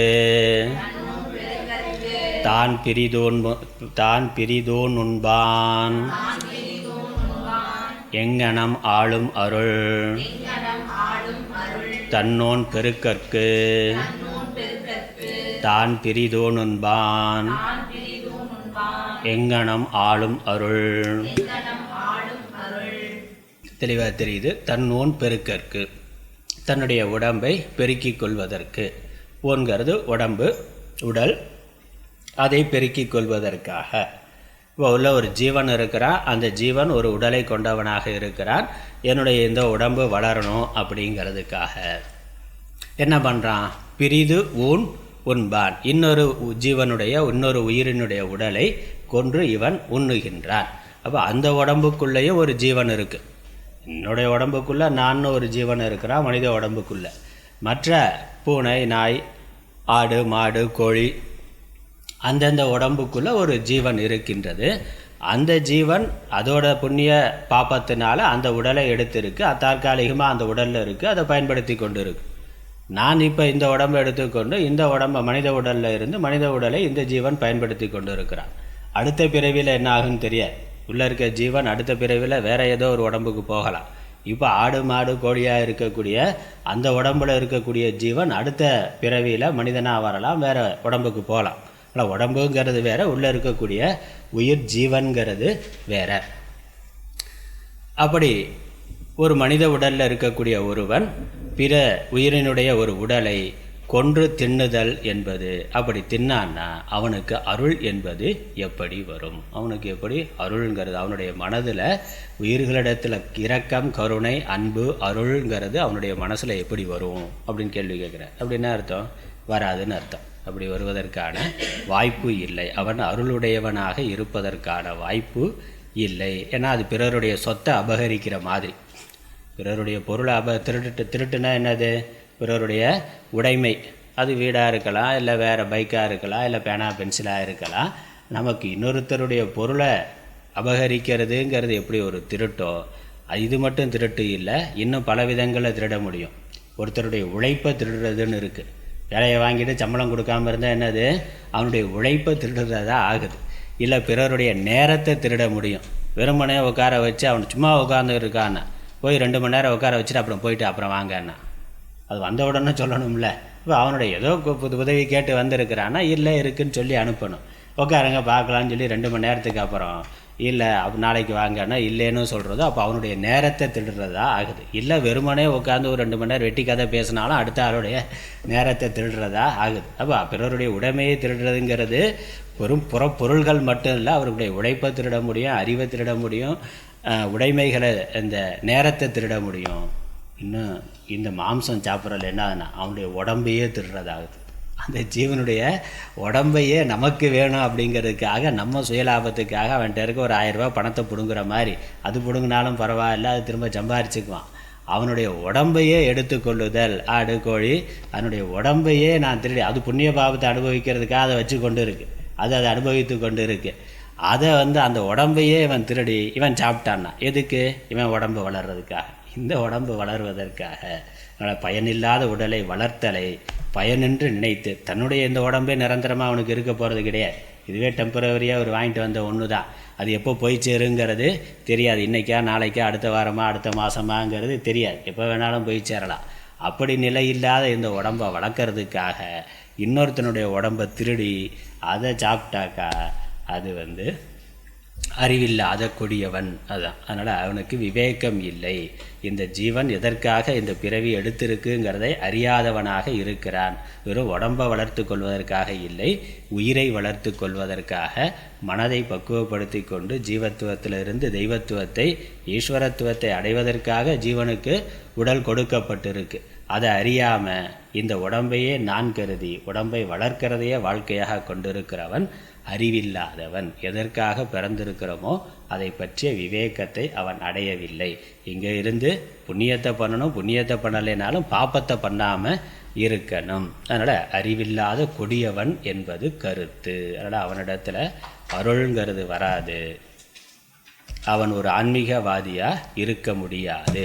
மீண்டும் உடலினை அடைய விரும்பாமல் வீடு பேறு அடைய விரும்புபவன் தன் இப்போதைய உடலை பெருக்குவதற்காக உண்ணுதல் இன்னொரு உயிரை கொல்லும் பாப்பத்திற்கு காரணமாகி மீண்டும் பிறப்பதற்கு காரணமாகும் என்பதால் உண்ணுதலை விளக்க வேண்டும். இப்போ ஒரு ஆன்மீகவாதி ஒரு ஜீவனுடைய லட்சியம் என்னது? பிறவாத நிலையை அடையணுங்கிறதா. பிறவாத நிலையை அடையணும்னாக்க இப்போ இருக்கக்கூடிய இந்த உடம்பை உடனும் இன்னொரு உடம்பை எடுக்கக்கூடாது. அதற்கு இப்போ அந்த இன்னொரு உடம்பை எடுக்கக்கூடாதுன்னா அங்கே என்ன வேணும்? புண்ணிய பாபம் இல்லாமல் போகணும். இப்போ ஒரு உடம்புல இருந்துட்டு இந்த உடம்பை வளர்க்குறதுக்காக ஒரு உயிரை கொள்ளுதல்ங்கிற பாப்பத்தை பண்ணால் அந்த பாப்பத்தினுடைய பலனை அனுபவிக்கிறதுக்காக அவன் திரும்ப பிறந்து தான் ஆகணும். அப்போ இவன் விரும்புகிற பிறவாத நிலையை அடைதல்ங்கிறது அவனுக்கு சாத்தியம் இல்லாமல் அவனுடைய லட்சியத்துக்கு அது விரோதமானதாக ஆகின்றது. ஆகவே ஒரு ஆன்மீகவாதி மோட்சத்தை அடைய விரும்புகின்றவன் இந்த கொள்ளுதல் உண்ணுதல்ங்கிற பாபத்தை செய்யக்கூடாது, செய்ய மாட்டான். ஆனால் அருளுடையவனாதல் எனும் தனது இலக்குக்கு விரோதம் ஆதலால் உண்ணுதலை ஒருவன் தவிர்க்க வேண்டும். பொருளால் உண்பவன் அருளுடையவன் ஆகுதல் இயலாது. அடுத்து இரண்டாவது குறள். பொருளாட்சி போற்றாதார்க்கு இல்லை, அருளாட்சி ஆங்கில்லை ஊன் தின்பவர்க்கு. பொருளாட்சி போற்றாதார்க்கு இல்லை, அருளாட்சி ஆங்கில்லை ஊன் தின்பவர்க்கு. ஒரு உதாரணத்தோடு சொல்கிறார். ஏற்கனவே சொன்ன கருத்து தான், அது ஒரு உதாரணத்தோடு சொல்கிறார். பொருள் போற்றாதார்க்கு பொருளாட்சி இல்லை. யார் பொருளினுடைய பொருளுங்கிறது இந்த உலக வாழ்க்கையை நடத்துவதற்கு தேவையான செல்வம், அதனுடைய மதிப்பை அறிந்து யார் அதை முறையாக சரியாக போற்றி பாதுகாத்து பயன்படுத்தவில்லையோ அவனுக்கு அந்த பொருளை கையாளுதல் என்பது இல்லை. பொருளால் கிடைக்கக்கூடிய இன்பம்ங்கிறது இல்லை. பொருள் பணம் இருக்குனாக்கா அதை நல்ல விதமாக பயன்படுத்தி நல்ல சுகத்துக்கு பயன்படுத்தலாம். அறியாமையினால் அதை வீணாக பயன்படுத்துதல் அல்லது தவறாக பயன்படுத்துதல், உடம்புக்கு துன்பம் தருகின்ற ஒன்றுக்காக பயன்படுத்துதல்னால் அது அறியாமை. அதனால் பொருளினுடைய மதிப்பை அறியாதவனுக்கு பொருளை ஆளுதல் என்பது, பொருளுடையவனாக இருத்தல் என்பது இல்லை. ஊதாரித்தனமாக செலவு பண்ணுறான்னு சொல்கிறோமே, இப்போ ஊதாரியாக இருக்கிறவன் அவன் அந்த பொருளினுடைய உண்மையான இன்பத்தை அனுபவிக்க மாட்டான். அதே போல் ஊன் தின்பவர்க்கு அருளாட்சி ஆங்கில்லை. அருளை ஆளுதல் என்பது அருளை பெறுதல், அருளின் பயனான பேரின்பத்தை பெறுதல் என்பது ஊன் தின்பவர்க்கு இல்லை. அது வராது. எப்படி பொருளை போற்றாதவனுக்கு பொருளினுடைய பயன் கிடைக்காதோ அதை போல மாம்சம் உண்பவனுக்கு அருள் என்பது கிடைக்காது, அருளினுடைய பயன் கிடைக்காது. பேரின்பம், ஒரு அமைதியான நல்ல ஆனந்தமான வாழ்க்கை என்பது அவனுக்கு இல்லை, அவனுக்கு கிடைக்காது. அதனால் பிற காரணங்களுக்காக அன்றி உணவுக்காக உயிரை கொள்ளுதல் குற்றமில்லை என்னும் கருத்தினை மறுத்து பாபம் உண்டாகாது என்பது, பாபம் உண்டாகி அருள் உண்டாகாது என்பது இவை இரண்டு பாட்டாலும் சொல்லப்பட்டது. அதனால் பாபம் வரும் பிற காரணங்களுக்காக அன்றி. நம்ம ஆல்ரெடி சொன்ன மாதிரி ஒரு தர்மம், அவனுக்கு அது தர்மம், ராஜாவாக இருக்கிறார் இல்லை நீதிபதியாக இருக்கிறார் இல்லை க்ஷத்திரியனாக யுத்த வீரனாக இருக்கிறார், அந்த காரணத்துக்காக தன்னுடைய தேசத்துக்காக அல்லது தன்னுடைய குடும்பத்துக்காக சமூகத்திற்காக அதை காப்பாற்றணுங்கிறதுக்காக கொலை பண்ணால் அது பிற காரணம். அங்கே தர்மங்கிற நோக்கம் இருக்குது, சுயநலம்ங்கிறது இல்லை, பொது நலம் சமூக நலம்ங்கிறது இருக்குது. அப்படி இல்லாமல் தன்னுடைய சுயநலத்துக்காக தன்னுடைய உணவுக்காக தனக்காக மட்டும் என்று ஒரு உயிரை கொள்ளுதல் பாப்பம். அது பாப்பம் இல்லைன்னு நினைத்தா இல்லை, பாப்பம் இருக்குது. அவன் ஆன்மீக வளர்ச்சி அவனுக்கு இல்லை. ஒரு க்ஷத்திரியனாக இருந்து அவன் யுத்த காலத்தில் இருந்து கொலை முதலானவைகளை செய்தாலும் அது அவனுடைய தர்மத்தை செய்கிறதுனால காலப்போக்கில் அவன் பக்குவம் அடைந்து ஆன்மீகவாதியாக இருக்கலாம். பகவத்கீதையில் பார்க்கிறோம், அதான் சொல்கிறார். க்ஷத்திரியன் அவன் ஞானத்தை மோட்சத்தை அடைய விரும்புகிறான் அர்ஜுனன். அவனுக்கு மோட்சத்தை அடையிறதுக்கான ஞானத்தையும் சொல்கிறார். அதே சமயம் அவனுடைய தர்மம் யுத்தம் பண்ணுறது, அதனால் யுத்தம் பண்ணுங்கிறார். யுத்தம் பண்ணால் என்னது? கொள்ளுங்கிறது தான். யுத்த காலத்தில் நின்னா என்னது? எதிரிகளை கொள்ளு அப்படிங்கிறது தான் அவனுக்கு தர்மமாக இருக்குது. அப்போது கொலை தொழிலை செய்து கொண்டே அவன் ஒரு ஞானியாக இருக்க முடியும், மோட்சத்தை அடைய முடியும் அப்படிங்கிறத சொல்கிறார். கர்மயோகமாக அதை செய்யணும்னு சொல்கிறார். தஸ்மாத் கர்மயோகத்தை பற்றி சொல்லிட்டு தஸ்மாத் யுத்தியஸ்வ பாரதன்னா, நீ கர்மயோகமாக கொலையை செய்வாயாக. என்ன கொலை செய்யறதுங்கிறது கூட ஒரு ஆன்மீக சாதனையாக பண்ண முடியும். எப்போ? சமூக நலனுக்காக அதை பண்ணுற பொழுது, சாப்பாட்டுக்காக பண்ணுற போது இல்லை, அது ஆன்மீக சாதனையாக ஆகாது. அங்கே பாப்பங்கிறது இருக்கின்றது. அதுதான் இங்கே தெளிவாக சொல்லியிருக்கிறார். அவன் ஒரு சாதகனாக இருக்க முடியாது. அருளால் உண்டாகும் மன தூய்மை எனும் பயனை உண்ணுபவர் அடையார் என்பது கருத்து. மூன்றாவது குறள். இங்கே ஒரு உதாரணம் சொல்கிறார். இதற்கு ஒரு உதாரணம் காட்டுகின்றார். படை கொண்டார் நெஞ்சம் போல் நன்றூக்காதொன்றன் உடல் சுவை உண்டார் மனம். படை கொண்டார் நெஞ்சம் போல் நன்றூக்காதொன்றன் உடல் சுவை யுண்டார் மனம். ஏன் அவனுக்கு அருள் வராது என்பதற்கு விளக்கம். அருள் அடைய முடியாது. ஏன் அடைய முடியாது? நான் அதையும் செய்வேன் இதையும் செய்வேன். மற்றவர்களுக்கு, உலகத்துக்கு, மற்ற மனிதர்களுக்கு, ஜீவர்களுக்கெல்லாம் நான் சேவை செய்வேன். சாப்பாடுங்கிறது என் உரிமைனா. உணவு, இன்றைக்கி அதெல்லாம் சொல்கிறான்ல, உணவு என் உரிமை, உடை என் உரிமை. உடை போட்டுக்கிறது என் உரிமை, போடாமல் இருக்கிறது என் உரிமைனா. அறவரையாக போடுறது அல்லது போடாமலே இருக்கிறது, இல்லை இதைத்தான் போடணுங்கிறது அது என்னுடைய உரிமை. எந்த உடையை வேணாலும், எப்போ வேணாலும், எங்கே வேணாலும், எப்படி வேணாலும் நான் போட்டுக்குவேன். அது என்னுடைய உரிமை. அதை மற்றவர்கள் கேள்வி கேட்கக்கூடாது அப்படிங்கிறது ஒரு தனி மனித உரிமை, சுதந்திரம் அப்படிங்கிறான். அதே மாதிரி உணவு விஷயத்திலே உணவு என் உரிமை. நான் எதை சாப்பிடணும் சாப்பிடக்கூடாது நீ சொல்லக்கூடாது, நான் எதை வேணாலும் சாப்பிடுவேன். அது சாப்பிட்றதுக்கும் அன்பாக இருக்கிறதுக்கும் சம்பந்தம் இல்லை. மற்ற உயிர்களுக்கு நான் சேவை செய்வேன், எல்லாம் பண்ணுவேன். அதே சமயம் சாப்பாடுங்கிற பொழுது நான் எதை வேணாலும் சாப்பிட்டுக்குவேன். அது என்னுடைய உரிமை, அதில் தடையிடக்கூடாது அப்படின்னு சொன்னேன். அப்படி இருக்கிறதுக்கு வாய்ப்பில்லை ராசா அப்படின்னு சொல்கிறார். நீ அப்படி சட்டம் வேணால் பேசலாமே ஒழிய கடவுளுடைய இடத்துல உனக்கு அங்கே இடம் இருக்காது. அங்கே போய் சட்டம் பேச முடியாது. கடவுள்கிட்ட போய் இது என்னுடைய தனி உரிமைன்னு சொல்ல முடியாது. என்னுடைய உணவு என்னுடைய உரிமை, அதனால் எனக்கு நீங்கள் மோட்சம் கொடுத்தே ஆகணும், அதில் நீங்கள் தலையிட முடியாது அப்படின்னு சொல்ல முடியாது. ஏன்னா இங்கே உலகத்தில் இருக்கக்கூடிய எல்லா உடல்களும் கடவுளுடைய சொத்து. அவர் அதை உற்பத்தி பண்ணுறார். அது வளர்வதற்கு தேவையான உணவு தண்ணீர் அவர் கொடுக்குறார்.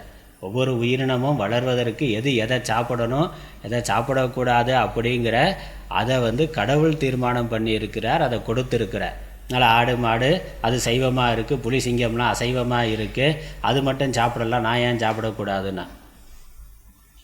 அதுக்கு அறிவு இல்லை, சாப்பிடுது. உனக்கு அறிவை கொடுத்துருக்கிறாருல்ல, அப்போ யோசித்து பார்க்கணும்ல. ஆடு மாடெல்லாம் பல்லா விளக்குது, நான் ஏன் பல்லு விளக்கணுமா அப்படின்னு கேட்டேன். ஆடு மாடெல்லாம் கோயிலுக்காக போகுது, நான் ஏன் கோயிலுக்கு போகணும்? ஆடு மாடெல்லாம் ஸ்கூலுக்கு போகுதா, நான் ஏன் ஸ்கூலுக்கு போகணும் அப்படின்னு கேட்டேன். என்னது, நீ வீட்டில் இருக்கக்கூடாது, காட்டுக்கு போயிடணும். காட்டுக்கு போனால் அதெல்லாம் வேண்டியதில்லை. இல்லை வீட்டில் இருந்தாலும் கட்டி ஒரு கயிறை போட்டு அப்படி கட்டி வச்சுட்டாக்கா, நாய் பூனை மாதிரி அப்படி கட்டி வைக்கிறதுக்கு தயாராக இருந்தாக்கா சரி நீ அப்படி இருந்துக்கலாம் அப்படின்னு சொல்லலாம். ஆனால் மனுஷன்கிற பொழுது கடவுள் மனிதனுக்குன்னு ஒரு அறிவை கொடுத்துருக்கிறார், ஒரு நல்லது கெட்டதை ஆராயக்கூடிய தன்மையை கொடுத்துருக்கிறார். நான் யார், இந்த உலகம் என்ன, நான் எதனால் இங்கே வந்தேன் அப்படிங்கிற அந்த அகம் சார்ந்த தேடுதலுக்கான விவேகத்தையும் கொடுத்துருக்கிறார். அப்போ எதை செய்யலாம் எதை செய்யக்கூடாது அப்படிங்கிற தீர்மானம் பண்ணுறதுக்கான தர்ம சாஸ்திரங்களையும் கொடுத்துருக்கிறார், தத்துவ சாஸ்திரங்களையும் கொடுத்துருக்கிறார். இதெல்லாம் கற்று அறிந்து கொண்டாதான் நீ மனிதன், இல்லை என்றால் இல்லை. அதனால் இந்த பிற உயிர்களை கொள்வது ஒரு உரிமை கிடையாது. அது உரிமை நீ நினைத்தேன்னா ஆன்மீகவாதியா, ஆன்மீக சாதனையை செய்பவனாக இருக்க முடியாது. ஏன்னா உதாரணம், படை கொண்டார் நெஞ்சம் போல் நன்றூக்கார். ஒரு கையில் ஆயுதத்தை வைத்திருக்கிறவன், கையில் பிறரை கொல்லணும்னு துப்பாக்கியோ கத்தியோ வச்சிருக்கிறவன், அவனுடைய மனதில் அந்த நேரத்தில் அவனிடத்தில் என்ன சிந்தனை இருக்கும்? கொல்லணுங்கிறதா இருக்கும், வேறு எந்த சிந்தனையும் இருக்காது. யுத்த காலத்தில் இப்போ சண்டை போடுறதுக்கு நிற்கிறான்னா அவனும் ஆயுதம் வச்சுருக்கிறான், இவனும் ஆயுதம் வைத்திருக்கிறான். 2 பேரும் சண்டை போடுறாங்க. சண்டை போட்டால் 2 பேரில் யாராவது ஒருத்தர் தான் உயிரோடு இருக்க முடியும். யார் உயிரோடு இருக்கிறது? அப்போ அந்த நேரத்தில் 2 பேர் மனசுலேயும் இருக்கிறது என்னது? ஒன்று தான், நான் உயிரோடு இருக்கணும். அவனை எப்படியாவது கொல்லணும், நான் சாகக்கூடாதுங்கிறது தான் இருக்குமே வெளியே. அங்கே இரக்கம், கருணை, அன்பு, வேறு ஏதாவது சிந்தனை இருக்குமா? அந்த இடத்துல இருக்கிறது ஒன்று தான், அவனை கொல்லணும், நான் உயிரோடு இருக்கணும், நீயா நானா அப்படிங்கிறதா இருக்கும். அதனால் படை கொண்டார்னா கையில் ஆயுதம் வைத்திருக்கிறவனுடைய மனசில் வேறு எந்த சிந்தனையும் இல்லாமல் எப்படி இருக்கோ அதே போல் மாம்சம் சாப்பிடக்கூடியவன் உடல் சுவை ஒன்றன் உடல் சுவை உண்டார் மனம்னா நன் தூக்காது. ஒருத்தனுடைய ஒரு உடம்பினுடைய சுவையை பார்த்து அனுபவித்த மனசில் உடல் சுவை உண்டார்னா, கறி வாங்கி சாப்பிட்டார்னா அப்போ அவனுடைய மனதில் அந்த டேஸ்ட்டு தான் இருக்குது. அந்த டேஸ்ட்டு தான் இருக்குது. இந்த ஒருத்தன் சைவமா அசைவமானா சைவத்துக்கு அசைவத்துக்கு என்ன வித்தியாசம்னு இப்படி ஒரு கேள்வி கேட்டான். சைவத்துக்கும் சைவமாக இருக்கிறவனுக்கும் அசைவமாக இருக்கிறவனுக்கும் என்ன வித்தியாசம்னா, ரோட்டில் போகிறான், ஞாயிற்றுக்கிழமை ரோட்டில் போனாக்க கறிக்கடையில் ஒரு கோழியோ இல்லை ஆடோ அப்படி தோலை உரித்து தொங்க விட்டுருக்குறான். அதை பார்த்த உடனே அவன் கண்ணில் தண்ணி வந்தால் சைவம், நாக்கில் தண்ணி வந்தால் சைவம். அவ்வளோதான். ஐயோ பாவம், ஒரு உயிரிட இப்படி கொட்டு தொங்க விட்டுருக்குறானே, நம்ம தோலை உரித்து இப்படி தொங்க விட்டால் எப்படி இருக்கும், ஐயோ பாவம் அப்படின்னு நினச்சி அவன் கண்ணில் இறக்கத்தினால கண்ணிலேருந்து தண்ணி வந்தால் அவன் மனிதன், அறிவுடையவன், அவன் சைவம். நாக்கில் ஆஹா அப்படி உப்பு மிளகா அப்படியெல்லாம் போட்டு நல்லா கிரில் சிக்கன்னா நடுவில் ஒரு கம்பியை சொல்லி அப்படி சுற்றிக்கிட்டே இருக்குது. அதனால் பார்த்தாலே பயங்கர சிவப்பாக இருக்குது. அதை பார்த்த உடனே இப்போ சொன்ன உடனே நாக்கில் எச்சி ஊறுது. அப்படி நாக்கில் எச்சி ஊறுனா அதை சாப்பிட்டா எப்படி இருக்குன்னு கண்ணில் தண்ணி வர்றதுக்கு பதிலாக நாக்கில் தண்ணி வந்ததுன்னா அவன் தான் அசைவம்னா. உடல் சுவை உண்டார் மனம். அந்த நேரத்தில் அவனுக்கு இரக்கம் கருணை யோசனையெல்லாம் வருமா? அதை ஏற்கனவே சாப்பிட்டு பழகியிருக்கார். அவர் காரசாரமாக போட்டு சாப்பிட்டு பழகியிருக்காரு. அதனால் இது எப்படியாவது கடனை வாங்கியாவது சாப்பிடணும்னா அப்படின்னு நினைக்கிறான். அப்படி அதனால் அந்த எண்ணம் தான் வருமே இல்லை, அவனோட மனசில் அருள்ங்கிறது வருவதற்கான வாய்ப்பு இல்லை. அதனால் அருள் வரணும்னா முதல் வேலை நீ இதை சாப்பிட்றத நிறுத்தணும், அப்போ தான் அருள்ங்கிறது வரும்னு சொல்கிறார். இதற்கு இன்னொரு காரணம், மாம்சம் உண்பவரது மனதில் தாமச குணம் அதிகரித்தலால் சத்துவ குணத்தின் காரியமாகிய அருள் உணர்வு தோன்றாது. ஏன் ஆன்மீகவாதி இதெல்லாம் விட்டாகணும் என்று கேட்டால், மனது உடம்பு குணங்களுடைய அடிப்படையில் செயல்படக்கூடியது. சத்துவம் ரஜஸ் தமஸ்னு 3 குணங்கள் இருக்குது. இந்த குணம் சத்துவகுணம் மேலோங்கிற பொழுது தான் மனது சாந்தமாக இருக்கும், அமைதியாக இருக்கும், மற்ற விவேகம் இதெல்லாம் வேலை செய்யும். கடவுள் ஜபம் தியானம் இந்த ஆன்மீக சாதனைகள் எல்லாம் ஒருத்தன் பண்ண முடியும். மனசு அமைதியாகிறதுக்கு தான் அதை பண்ணுறோம். ஜபம் தியானம் பண்ணுறது, ஆன்மீக சாதனைகளே பண்ணுறது மனசு அமைதியாக இருக்கிறதுக்கு, சந்தோஷமாக இருக்கிறதுக்கு தான். ஆனால் அந்த அமைதி சந்தோஷம் வேணும்னாக்க அந்த ஜபம் தியானம் பண்ணணும்னா அதற்கே கொஞ்சம் மனசு அமைதியாக இருக்கணும். அப்போ தான் பண்ண முடியும். அடிப்படை ஒரு தகுதி இருக்கணும்ல. கொஞ்சமாவது மனசு அமைதியாக இருந்தால் தான் உட்காந்து தியானம் பண்ணி ஜபம் பண்ணி இன்னும் அதை அமைதிப்படுத்த முடியும். அடிப்படையாகவே அந்த தகுதி இல்லைன்னா பண்ண முடியாது. அதனால் எந்த ஒரு அறிவை பெறுவதற்கு எதோ ஒன்றோ பெறுவதற்கு ஒரு அடிப்படை தகுதின்னு இருக்குல்ல. அவர் டாக்டர் ஆகணும், இன்ஜினியர் ஆகணும், டாக்டர் ஆகணும் அப்படின்னாக்கா நீட்டில் பாஸ் பண்ணணும். அதானே? அவன் என்னது நீட்டில் என்ன பரிச்சை வைக்கிறான்? அவனுக்கு அந்த மருத்துவ படிப்பை படிக்கிறதுக்கு குறைந்தபட்சம் ஒரு தகுதி இருக்கணும். கொஞ்சமாவது கணக்கு அறிவியலை பற்றி அடிப்படையான ஒரு அறிவு இருக்கணும். அவன் தான் மேற்கொண்டு படிக்க முடியும். அந்த மாதிரி ஜபம் தியானம் ஒழுங்காக பண்ணால் நல்லா மனசு சாந்தமாக அமைதியாகும்னா அது உட்கார அளவுக்கு மனசு சாந்தமாக இருக்கணும். அது எப்படி வரும்? உணவுனால் வரும். கண்ணா பின்னான்னு உணவு சாப்பிட்டு உட்காந்து ஜபம் பண்ண முடியாது, தியானம் பண்ண முடியாது. அப்போ தாமச குணம் மனசில் இருக்கிற பொழுது, ராஜச குணம் மனசில் இருக்கிற பொழுது உட்காந்து நம்ம ஜபமோ தியானமோ எந்த ஆன்மீக சாதனையும் பண்ண முடியாது. 1/2 மணி நேரம் கிளாஸில் உட்காரது கூட முடியாது. அப்போ என்னது அது இருக்கு. அது வரணும்னாக்க உணவு தான். உணவு சரி பண்ணால் தான் அது சரியாகும். அதனால் உணவுங்கிறது சாத்விகமான உணவு சாத்விகமான உணர்வை கொடுக்கின்றது. அதோடு தொடர்ந்து சாத்விகமான ஆன்மீக சாதனைகளை ஒருவன் பண்ணுற பொழுது அந்த சாத்விக குணம் மேலோங்கி அவன் ஞானத்தை மோட்சத்தை அடைவான். ஆனால் இந்த அருள்ங்கிறது அன்புங்கிறது சத்துவகுணத்தினுடைய காரியம். இந்த மாம்சம் முதலானவைகளை சாப்பிட்றதுனால மனசில் தாமச குணம் வரும் அல்லது ராஜச குணம். இது 2 தான், தாமசம் ராஜசம் தான். அப்போ அவனுக்கு புத்தி பரபரன்னு தான் இருக்குமே ஒழிய அமைதியை அடைய முடியாது. பிறரை அடிக்கலாம், வேலை ஏதாவது பரபரன்னு காரியம் பண்ணலாம், இல்லை சோம்பேறியாக நல்ல மூக்கு பிடிக்க சாப்பிட்டுட்டு சோம்பேறியாக தூங்கலாம். அப்படிங்கிற உணர்வு தான் வரும்.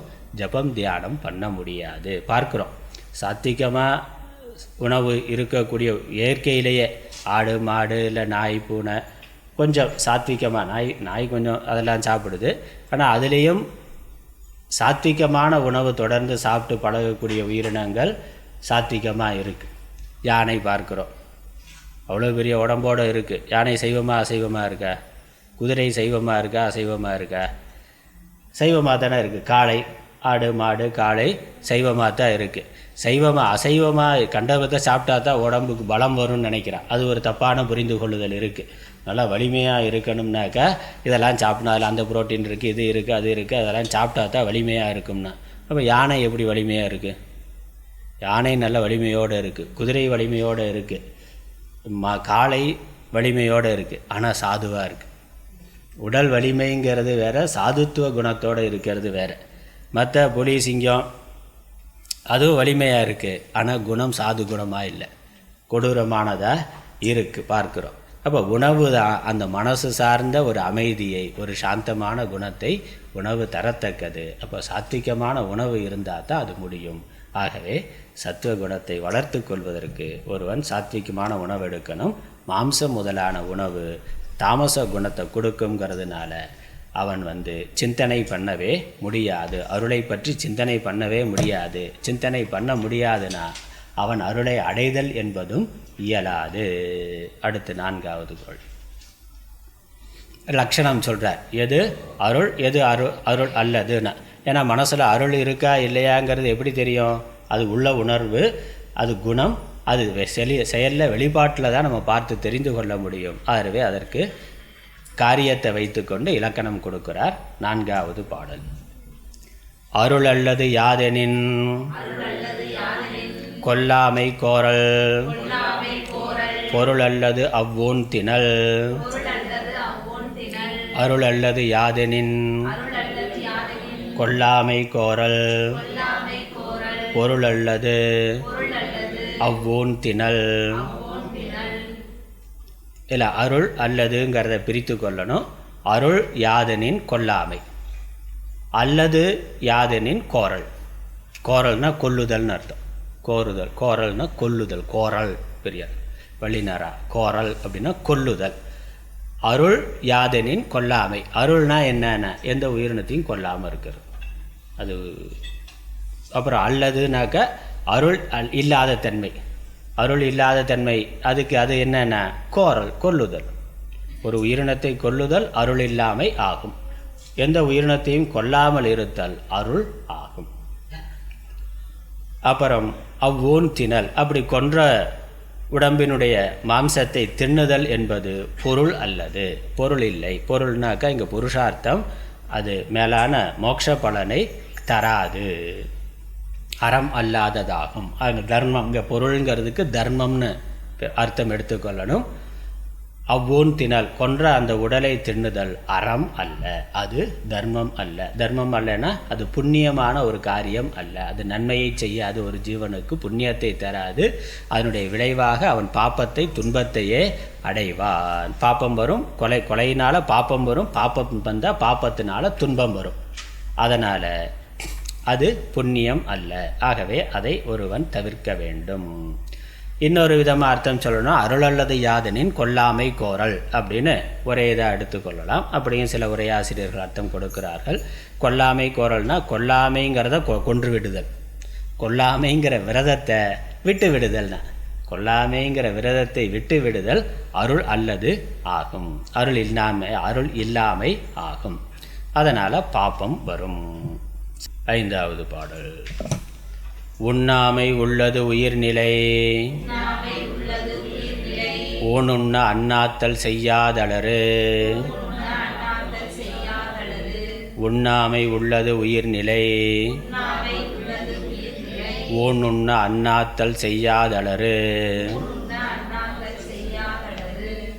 செய்யாது அலறு. அலறுனா நரகம், நரகலோகம். உண்ணாமை உள்ளது உயிர்நிலை. உயிர்நிலைங்கிறது இந்த உலகத்தில் உயிர்கள் நிலை பெற்று இருத்தல். சில உயிரினங்கள் தொடர்ச்சியாக உலகத்தில் இருக்கிறது. அப்படிங்கிறது எப்போ நடக்கும்? உண்ணாமைங்கிற விரதம் இருக்கின்ற பொழுது நடக்கும். தொடர்ந்து சில உயிரினங்களை சாப்பிட்டுக்கிட்டே இருந்தால் எப்படி இருக்கும்? அந்த உயிரினமே இல்லாமல் போயிடும். அதெல்லாம் பார்க்குறோம். இன்றைக்கு வனவிலங்கு அந்த சட்டம், உயிர்களை பாதுகாக்கக்கூடிய சட்டம்னு இருக்குது. மான், மயில், இந்த மாதிரி காட்டில் இருக்கக்கூடிய சில உயிரினங்களை வேட்டையாடக்கூடாது. வேட்டையாடு உணவுக்காக கொள்வது வேட்டையாடுதல்ங்கிறதே பார்ப்போம். சட்டப்படி குற்றம். சட்டப்படி சில உயிரினங்களை வேட்டையாடுதல் என்பதே குற்றம்னு பார்க்குறோம். சட்டம் இருக்குது, மான் முதலான வனவிலங்குகளை காப்பாற்றணுங்க. ஏன்னா தொடர்ந்து கொண்டு சாப்பிட்டுக்கிட்டே இருந்தானாக்கா அந்த உயிரினமே உலகத்தில் இல்லாமல் போயிடும். அந்த மாதிரி ஒரு ஸ்பீசிஸ், அந்த மாதிரி ஒரு உயிர் வகையே இல்லாமல் போயிடும். அப்படி போயிருக்கக்கூடிய சில உயிரினங்கள் உலகத்தில் இருக்குது. அதனால் தொடர்ந்து அதை சாப்பிட்ற பொழுது அதனுடைய இருப்பு இல்லாமல் போய்விடும். அப்போ நிறையா உயிரினங்கள் உலகத்தில் இருக்கணும்னா மனுஷன் சைவமாக இருக்கிறது நல்லது. மற்ற உயிரினங்கள் இருக்கோ அது பசிக்கு மட்டும்தான் சாப்பிடும்.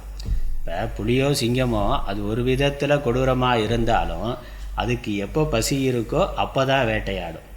ஒரு முறை வேட்டையாடி சாப்பிட்டாக்கா 2 நாளைக்கு 3 நாளைக்கு பேசாமல் இருக்கும். அடுத்து பசி வர்ற பொழுது தான் அது வேட்டையாடும். பசி இல்லாமல் இருக்கிற பொழுது பக்கத்தில் மானோ வேறு எது போனாலும் பேசாமல் தான் இருக்கும்.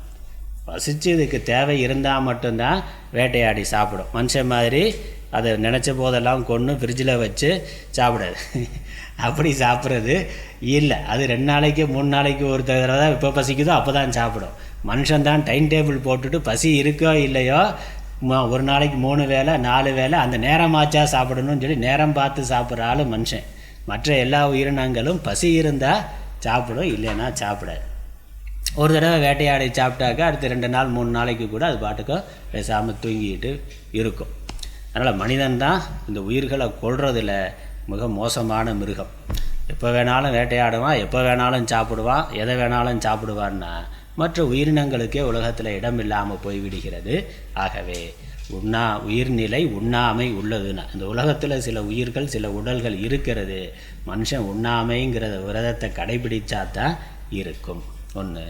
அதுக்கப்புறம் யார் இந்த ஊன் சாப்பிட்றானோ, மாம்சத்தை சாப்பிட்றானோ அவனுக்கு அண்ணாத்தல் செய்யாது அலறு. அண்ணாத்தல்னால் வாயை திறக்கிறது. அண்ணாந்து பார்க்குறது, நிமிர்ந்து பார்க்குறது, அந்த மாதிரி வாயை திறக்கிறதுனா என்னது? நரகலோகத்துக்கு உள்ளே போன ஆள் உள்ளேருந்து வெளியே வரணும். இப்போ அந்த பாப்பத்தை அனுபவித்து முடிச்சிட்டான்னா அதிலேருந்து வெளியே வரணும். நரகலோகம் அதனுடைய கேட்டை திறந்து அவனை வெளியே அனுப்பிச்சா தான் அதுக்கப்புறம் அவன் மனித லோகத்துக்கோ மற்ற சொர்க்கம் முதலான உயர்ந்த லோகத்துக்கோ போக முடியும்.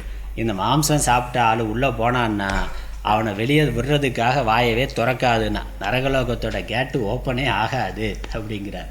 அண்ணாத்தல் செய்யாது அலறு. அவனுக்கு அவனுடைய வாயை திறக்கவே திறக்காது நரகலோகம்னா. அண்ணாத்தல் வாய் திறத்தல். அதனால் இந்த ஊன் உண்ணல் அப்படிங்கிறதுல ஊன்கிறத ஊன் உண்ணாமை உள்ளது உயிர்நிலை. இது மாதிரி ஊன் உண்ண அண்ணாத்தல் செய்யாது அலறு. ஊன்கிறத 2 வாக்கியமாக 2ஓடையும் சேர்த்து போட்டுக்கொள்ளலாம். அடுத்து 6வது பாடல்.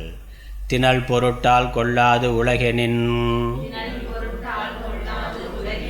யாரும் விளை பொருட்டால் ஓன் தருவார் இல். திணல் பொருட்டால் கொள்ளாது உலகெனின் யாரும் விளை பொருட்டால் ஓன் தருவார் இல். தெளிவாக சொல்கிறார். இது யாரோ கொள்கிறாங்க, நான் சாப்பிட்றேன், அதனால் எனக்கு பாப்பம் கிடையாது, கொள்றவனுக்கு தான் பாப்பம்னு சொல்லக்கூடாது. கொள்றவனை எதுக்காக கொள்கிறான்? சாப்பிட்றதுக்காகத்தான் கொள்கிறான். சாப்பிட்ற ஆள் இருக்கிறதுனால தான் அதை கொள்ளுகின்றான். ஆகவே உண்பவனுக்கு பாப்பம் உண்டு, கொள்பவனுக்கும் பாப்பம் உண்டு, உண்பவனுக்கும் பாப்பம் உண்டு. அதான் திணல் பொருட்டால் கொள்ளாது உணல். உண்பதற்காக கொள்ளவில்லை என்றால் யாரும் விளை பொருட்டால் ஒன் தருவார் இல். விற்பனை செய்கிறதுக்கு யாரும் பண்ண மாட்டான். நானே கோழியை அடித்து சாப்பிடலாம். கோழி நான் வளர்க்கல என்ன பண்ணுறது? இப்போ பால் வேணும்னாக்கா நானே ஆடு மாடு வளர்த்து பால் கறந்து சாப்பிட்லாம். நான் மாடு வளர்க்கலை, ஆனால் எனக்கு பால் வேணும்னா என்ன பண்ணுறது? கடையில் போய் வாங்கிட்டு வர்றான். இப்போ கடையில் யாரோ ஒருத்தன் ஒரு 10 மாடு வச்சு பாலை உற்பத்தி பண்ணி அதை விற்பனை பண்ணுறானா? ஏன் அதை பண்ணுறான்? எல்லார் வீட்லேயும் மாடு இருந்தால் அதை பண்ண முடியுமா? எல்லார் வீட்லேயும் மாடு வச்சுருக்காங்கன்னா அங்கே பால் வியாபாரம் நடக்குமா? அப்போ சிலர் வைத்திருக்கிறார்கள், பால் வேணுங்கிறவன் பால் வச்சு மாடு வச்சு பால் கறந்து சாப்பிட்றான். மாடு வளர்க்காத ஆளுக்கு யாரோ ஒருத்தன் அதை ஒரு தொழிலாக வைத்து கொண்டு நிறைய மாடுகளை வளர்த்து பால் உற்பத்தி பண்ணி விற்பனை பண்ணுறான். அந்த மாதிரி நானே ஆடு கோழி வளர்த்து நானே வெட்டி சாப்பிட்றேன். அது வளர்க்காத ஆள் சாப்பிட்றதுக்கு என்ன பண்ணுறதுன்னா அதை ஒரு தொழிலாக பண்ண முடியும்னு யாரோ ஒருத்தன் என்ன பண்ணுறான்? அதை வளர்த்து விற்பனை செய்கின்றான். இப்படி சாப்பிட்றதுக்கே ஆள் இல்லைன்னா யாருமே சாப்பிட மாட்டான்னா அவன் தொழிலை பண்ணுவானே? அப்போ அந்த தொழில் இருக்கிறதுக்கு காரணம் சாப்பிட்ற ஆள் இருக்கிறதுனால தான். அதனால் அந்த பாப்பம், அந்த கொல்லுதல்ங்கிற பாப்பம் உண்பவனுக்குத்தான் இருக்கின்றது. பாப்பம் உண்பவன் இல்லை என்றால் ஆடு முதலிய உயிர்களை கொன்று விற்பவர் இல்லை. அடுத்த பாட்டு. உண்ணாமை வேண்டும் புலால் பிரிதொன்றன்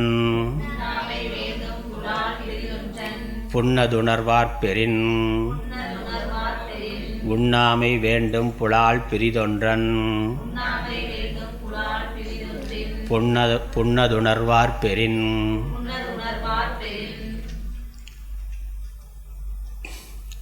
உண்ணாமை வேண்டும் புலால், பிற உயிர்களுடைய புலால் அப்படிங்கிறது மாம்சம், உடம்பினுடைய பகுதி, கறி, அதை உண்ணாமை வேண்டும். எப்போ அதை உண்றதை விடுவோம், அதன் மேலே ஒரு அருவருப்பு வந்தால் சாப்பிட மாட்டோம். உண்மையிலே அதை கொஞ்சம் யோசித்து பார்த்தா சாப்பிட முடியாது. கொஞ்சம் அறிவு இருந்து, கொஞ்சம் உணர்வு இருந்து, கொஞ்சமாக யோசித்து பார்த்தாக்க அதை சாப்பிடணும்னு நமக்கு தோண்டாது. இப்போ நம்ம உடம்புல ஒரு கையில் ஒரு அடிபட்டால் எப்படி இருக்குது, தோல் உறிஞ்சு போய் காயமாக இருக்குது, புண்ணாக இருக்குல்ல, அந்த புண்ணு பார்க்குறதுக்கு எப்படி இருக்குது, அருவருப்பாக இருக்குல்ல. இப்போ நம்ம கையில் இருக்கிற கூட கட்டுக்கிட்டு போட்டிருந்தா தெரியாது. அடுத்த ஆள் அப்படியே காயம்பட்டு அப்படியே அந்த புண்ணோட பார்க்குற பொழுது பார்க்குறதுக்கே நமக்கு பார்க்குறதுக்கே முடியலை, கண்ணை மூடிக்கிறோம், அருவருப்பாக இருக்கின்றது.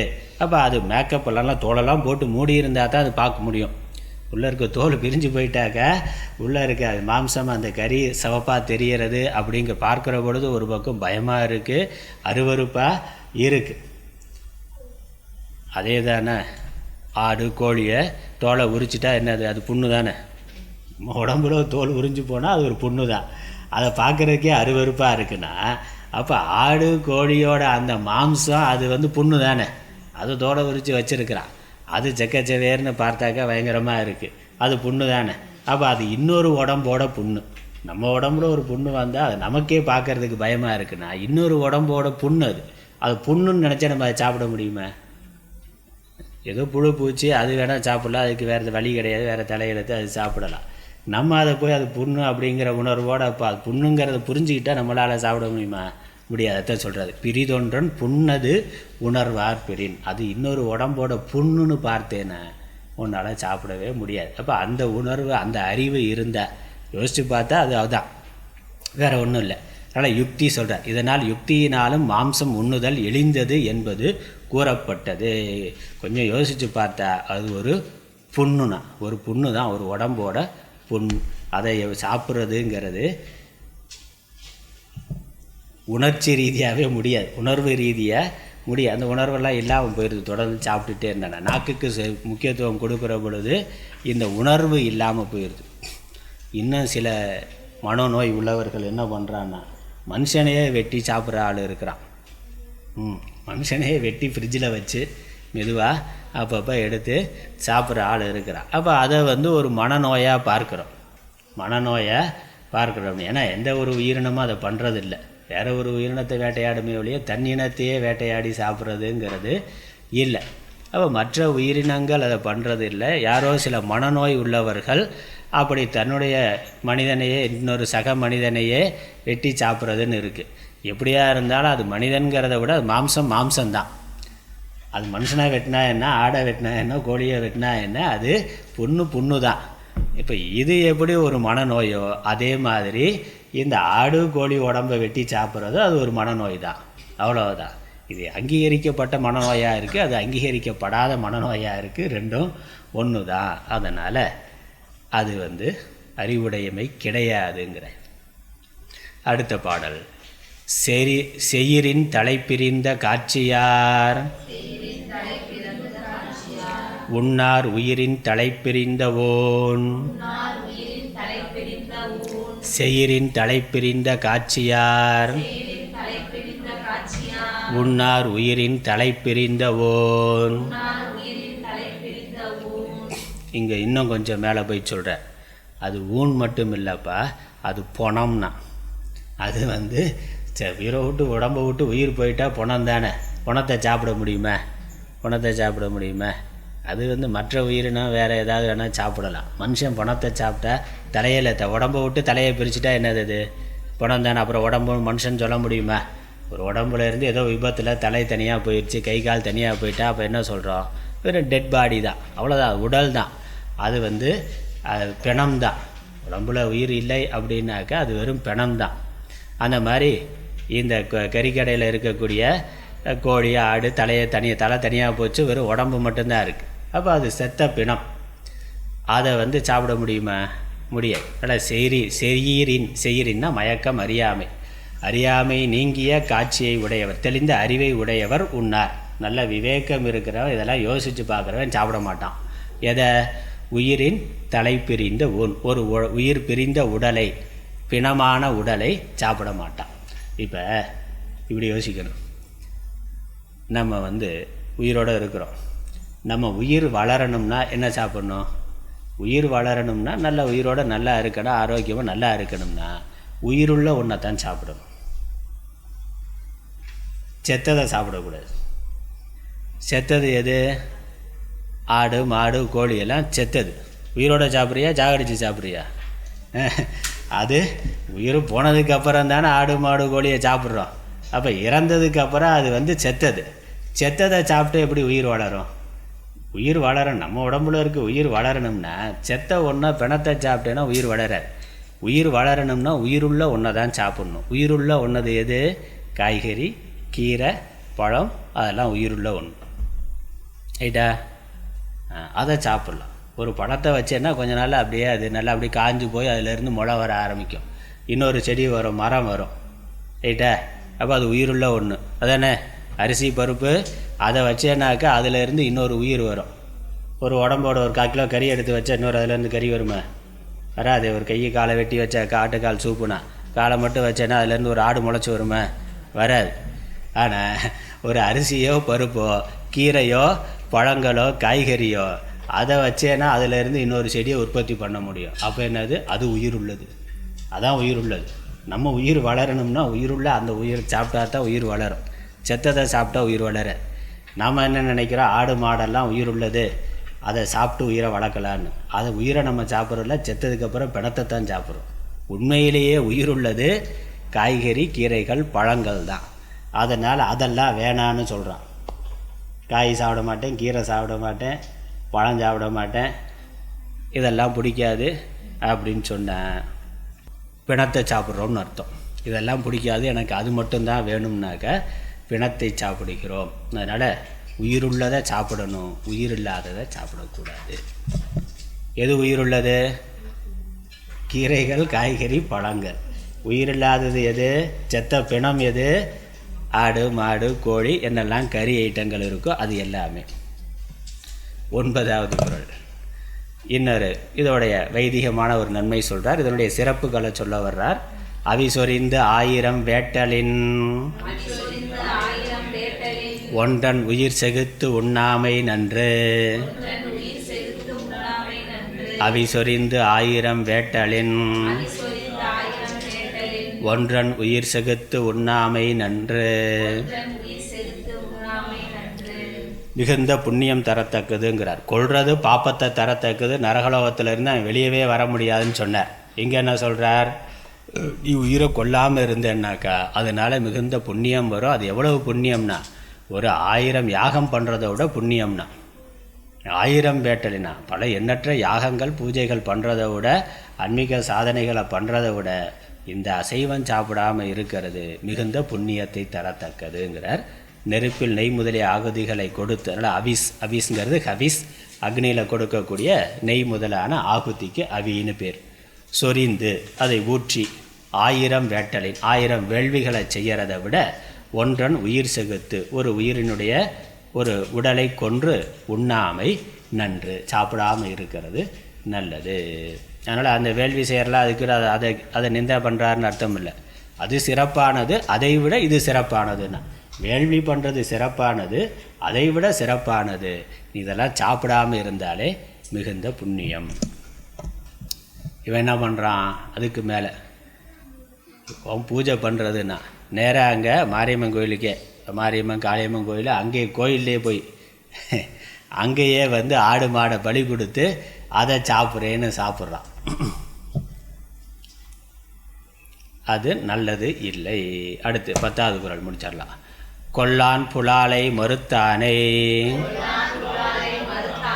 கைகூப்பி எல்லா உயிரும் தொழும். கொல்லான் புலாலை மறுத்தானை கைகூப்பி எல்லா உயிரும் தொழும். இந்த கொல்லுதல் புலால் மறுத்தல், யாரும் எந்த உயிரையும் கொல்லாமல் இருக்கிறது, எந்த உயிருக்கும் அச்சம் தராமல் இருக்கிறது, அதை பயமுறுத்தாமல் இருக்கிறது, அடிக்கிறது உதைக்கிறது துன்புறுத்தாமல் இருக்கிறது, கொல்லுதல் இல்லாமல் இருக்கிறது, அது மட்டுமல்ல மாம்சம் உண்ணாமல் இருக்கிறது. இதை யார் செய்கிறார்களோ, இந்த 2 பழக்கமும் யாரிடத்தில் இல்லையோ, கொல்லுதல் மாம்சம் உண்ணுதல்ங்கிற 2ம் யாரிடத்தில் இல்லையோ அவனை உலகத்தில் இருக்கக்கூடிய எல்லா உயிர்களும் வணங்கும். உலகத்தில் இருக்கிற பொழுது இந்த பூலோகத்தில் இருக்கக்கூடிய மற்ற உயிரினங்கள் மேலே தேவலோகத்துக்கு போனா தேவர் முதலான உயிர்களும் கூட அவனை அது ஒரு நோன்பு, அது ஒரு விரதம். அந்த விரதத்தினால எல்லோரும் அவனை மதிப்பார்கள். எல்லா உயிரினமும் அவனிடத்தில் அன்பாக இருக்கும். யார் மற்றவர்களிடத்தில் அன்பாக இருக்கிறானோ அவனிடத்தில் மற்ற எல்லா உயிர்களும் அன்பாக இருக்கும். அப்போ உலகத்தில் இருக்க எல்லா உயிர்களிடத்திலும் ஒருவனால் அருள் புரிய முடிந்த எல்லா உயிர்களும் அவனிடத்தில் அருளோடு இருக்கும், அன்போடு இருக்கும். அவனை நண்பனாக, உறவாக, தாயாக, தந்தையாக அந்த ஜீவராசிகள் பார்க்கும். அதை விட மகிழ்ச்சியானது, இன்பமானது வேறொன்றும் இல்லை. அதனால் தாமே கொன்று உண்ணுதல், பிறர் கொல்ல தாம் உண்ணுதல், தாம் கொன்று பிறர் உண்ண கொடுத்தல் என்ற 3ம் கூடாது. தானே கொன்று தானே சாப்பிட்றது, இன்னொரு ஆள் கொல்ல இவர் வாங்கி சாப்பிட்றது, இல்லை இன்னொரு ஆள் சாப்பிட்றதுக்கு இவர் கொன்று விற்கிறதுன்னு, இது 3மே பாப்பம். 3ஐயும் செய்யாமல் இருக்கிறது நல்லது. யார் அவ்வாறு இருக்கிறானோ அவனை எல்லா உயிர்களும் தெய்வமாக, கடவுளாக அவனை மதிக்கும். அதனால் அஹிம்சா பரமோ தர்மக அப்படின்னு சொல்லியிருக்கு. இந்த அளவில் இந்த புலால் மறுத்தல், புலால் என்ற மாம்சத்தை உண்ணுதலை தவிர்த்தல், அது அருள் உடையவனுக்கு முக்கியமான ஒன்று. அது இருந்தால் தான் அருள்ங்கிறது வரும். அருள் வந்தால் தான் ஆன்மீக சாதனை என்பது இருக்கும். மேலே உயர்ந்து போதல், இந்த ஜீவன் தன் உயிரை உயர்ந்த நிலைக்கு கொண்டு போகிறதுக்கு தன்னுடைய உடலை, பிற உடலை கொன்று தன்னுடைய உடலை வளர்த்தல் கூடாது. உடம்பு என்னைக்காக இருந்தாலும் அழிஞ்சு போகக்கூடியது. அதனால் நான் சாப்பிட்றேன்னா அப்படி நினைக்கிறான். எல்லாம் மண்ணோட போகிறத மனுஷன் சாப்பிட்டா என்னன்னு, உடம்பு ஒரு நாள் மண்ணாக தான் போகும். எல்லாத்தையும் அதை நான் சாப்பிட்டு உடம்பை வளர்த்துனி என்ன இருக்க போறியா என்ன, இந்த உடம்பு மண்ணாகத்தான் போகிறது. அதனால் அது முக்கியமல்ல, உடல் முக்கியமல்ல, உயிர் வாழ்க்கை, ஜீவனுடைய வாழ்க்கை அதுதான் முக்கியமானது. அதற்கு என்ன செய்யணுமோ அதை ஒருவன் செய்ய வேண்டும். ஓதற்கு எளிதாய் உணர்தற்கு அரிதாகி வேத பொருளாய் மிக விளங்கி தீதற்றோர் உள்ளுதொரும் உள்ளம் உருக்குமே வள்ளுவர் வாய்மொழி மாண்பு. ஓம் ஈஸ்வரோ குருராத்மேதி மூர்த்திபேத விபாகினே பிரம்மவத்யாப்ததேகாய தட்சிணாமூர்த்தயே நமः. ஓம் பூர்ணமதः பூர்ணமிதம் பூர்ணாத் பூர்ணமுதச்யதே பூர்ணஸ்ய பூர்ணமாதாய பூர்ணமேவாவசிஷ்யதே. ஓம் சாந்தி சாந்தி சாந்தி. ஹரி ஓம்.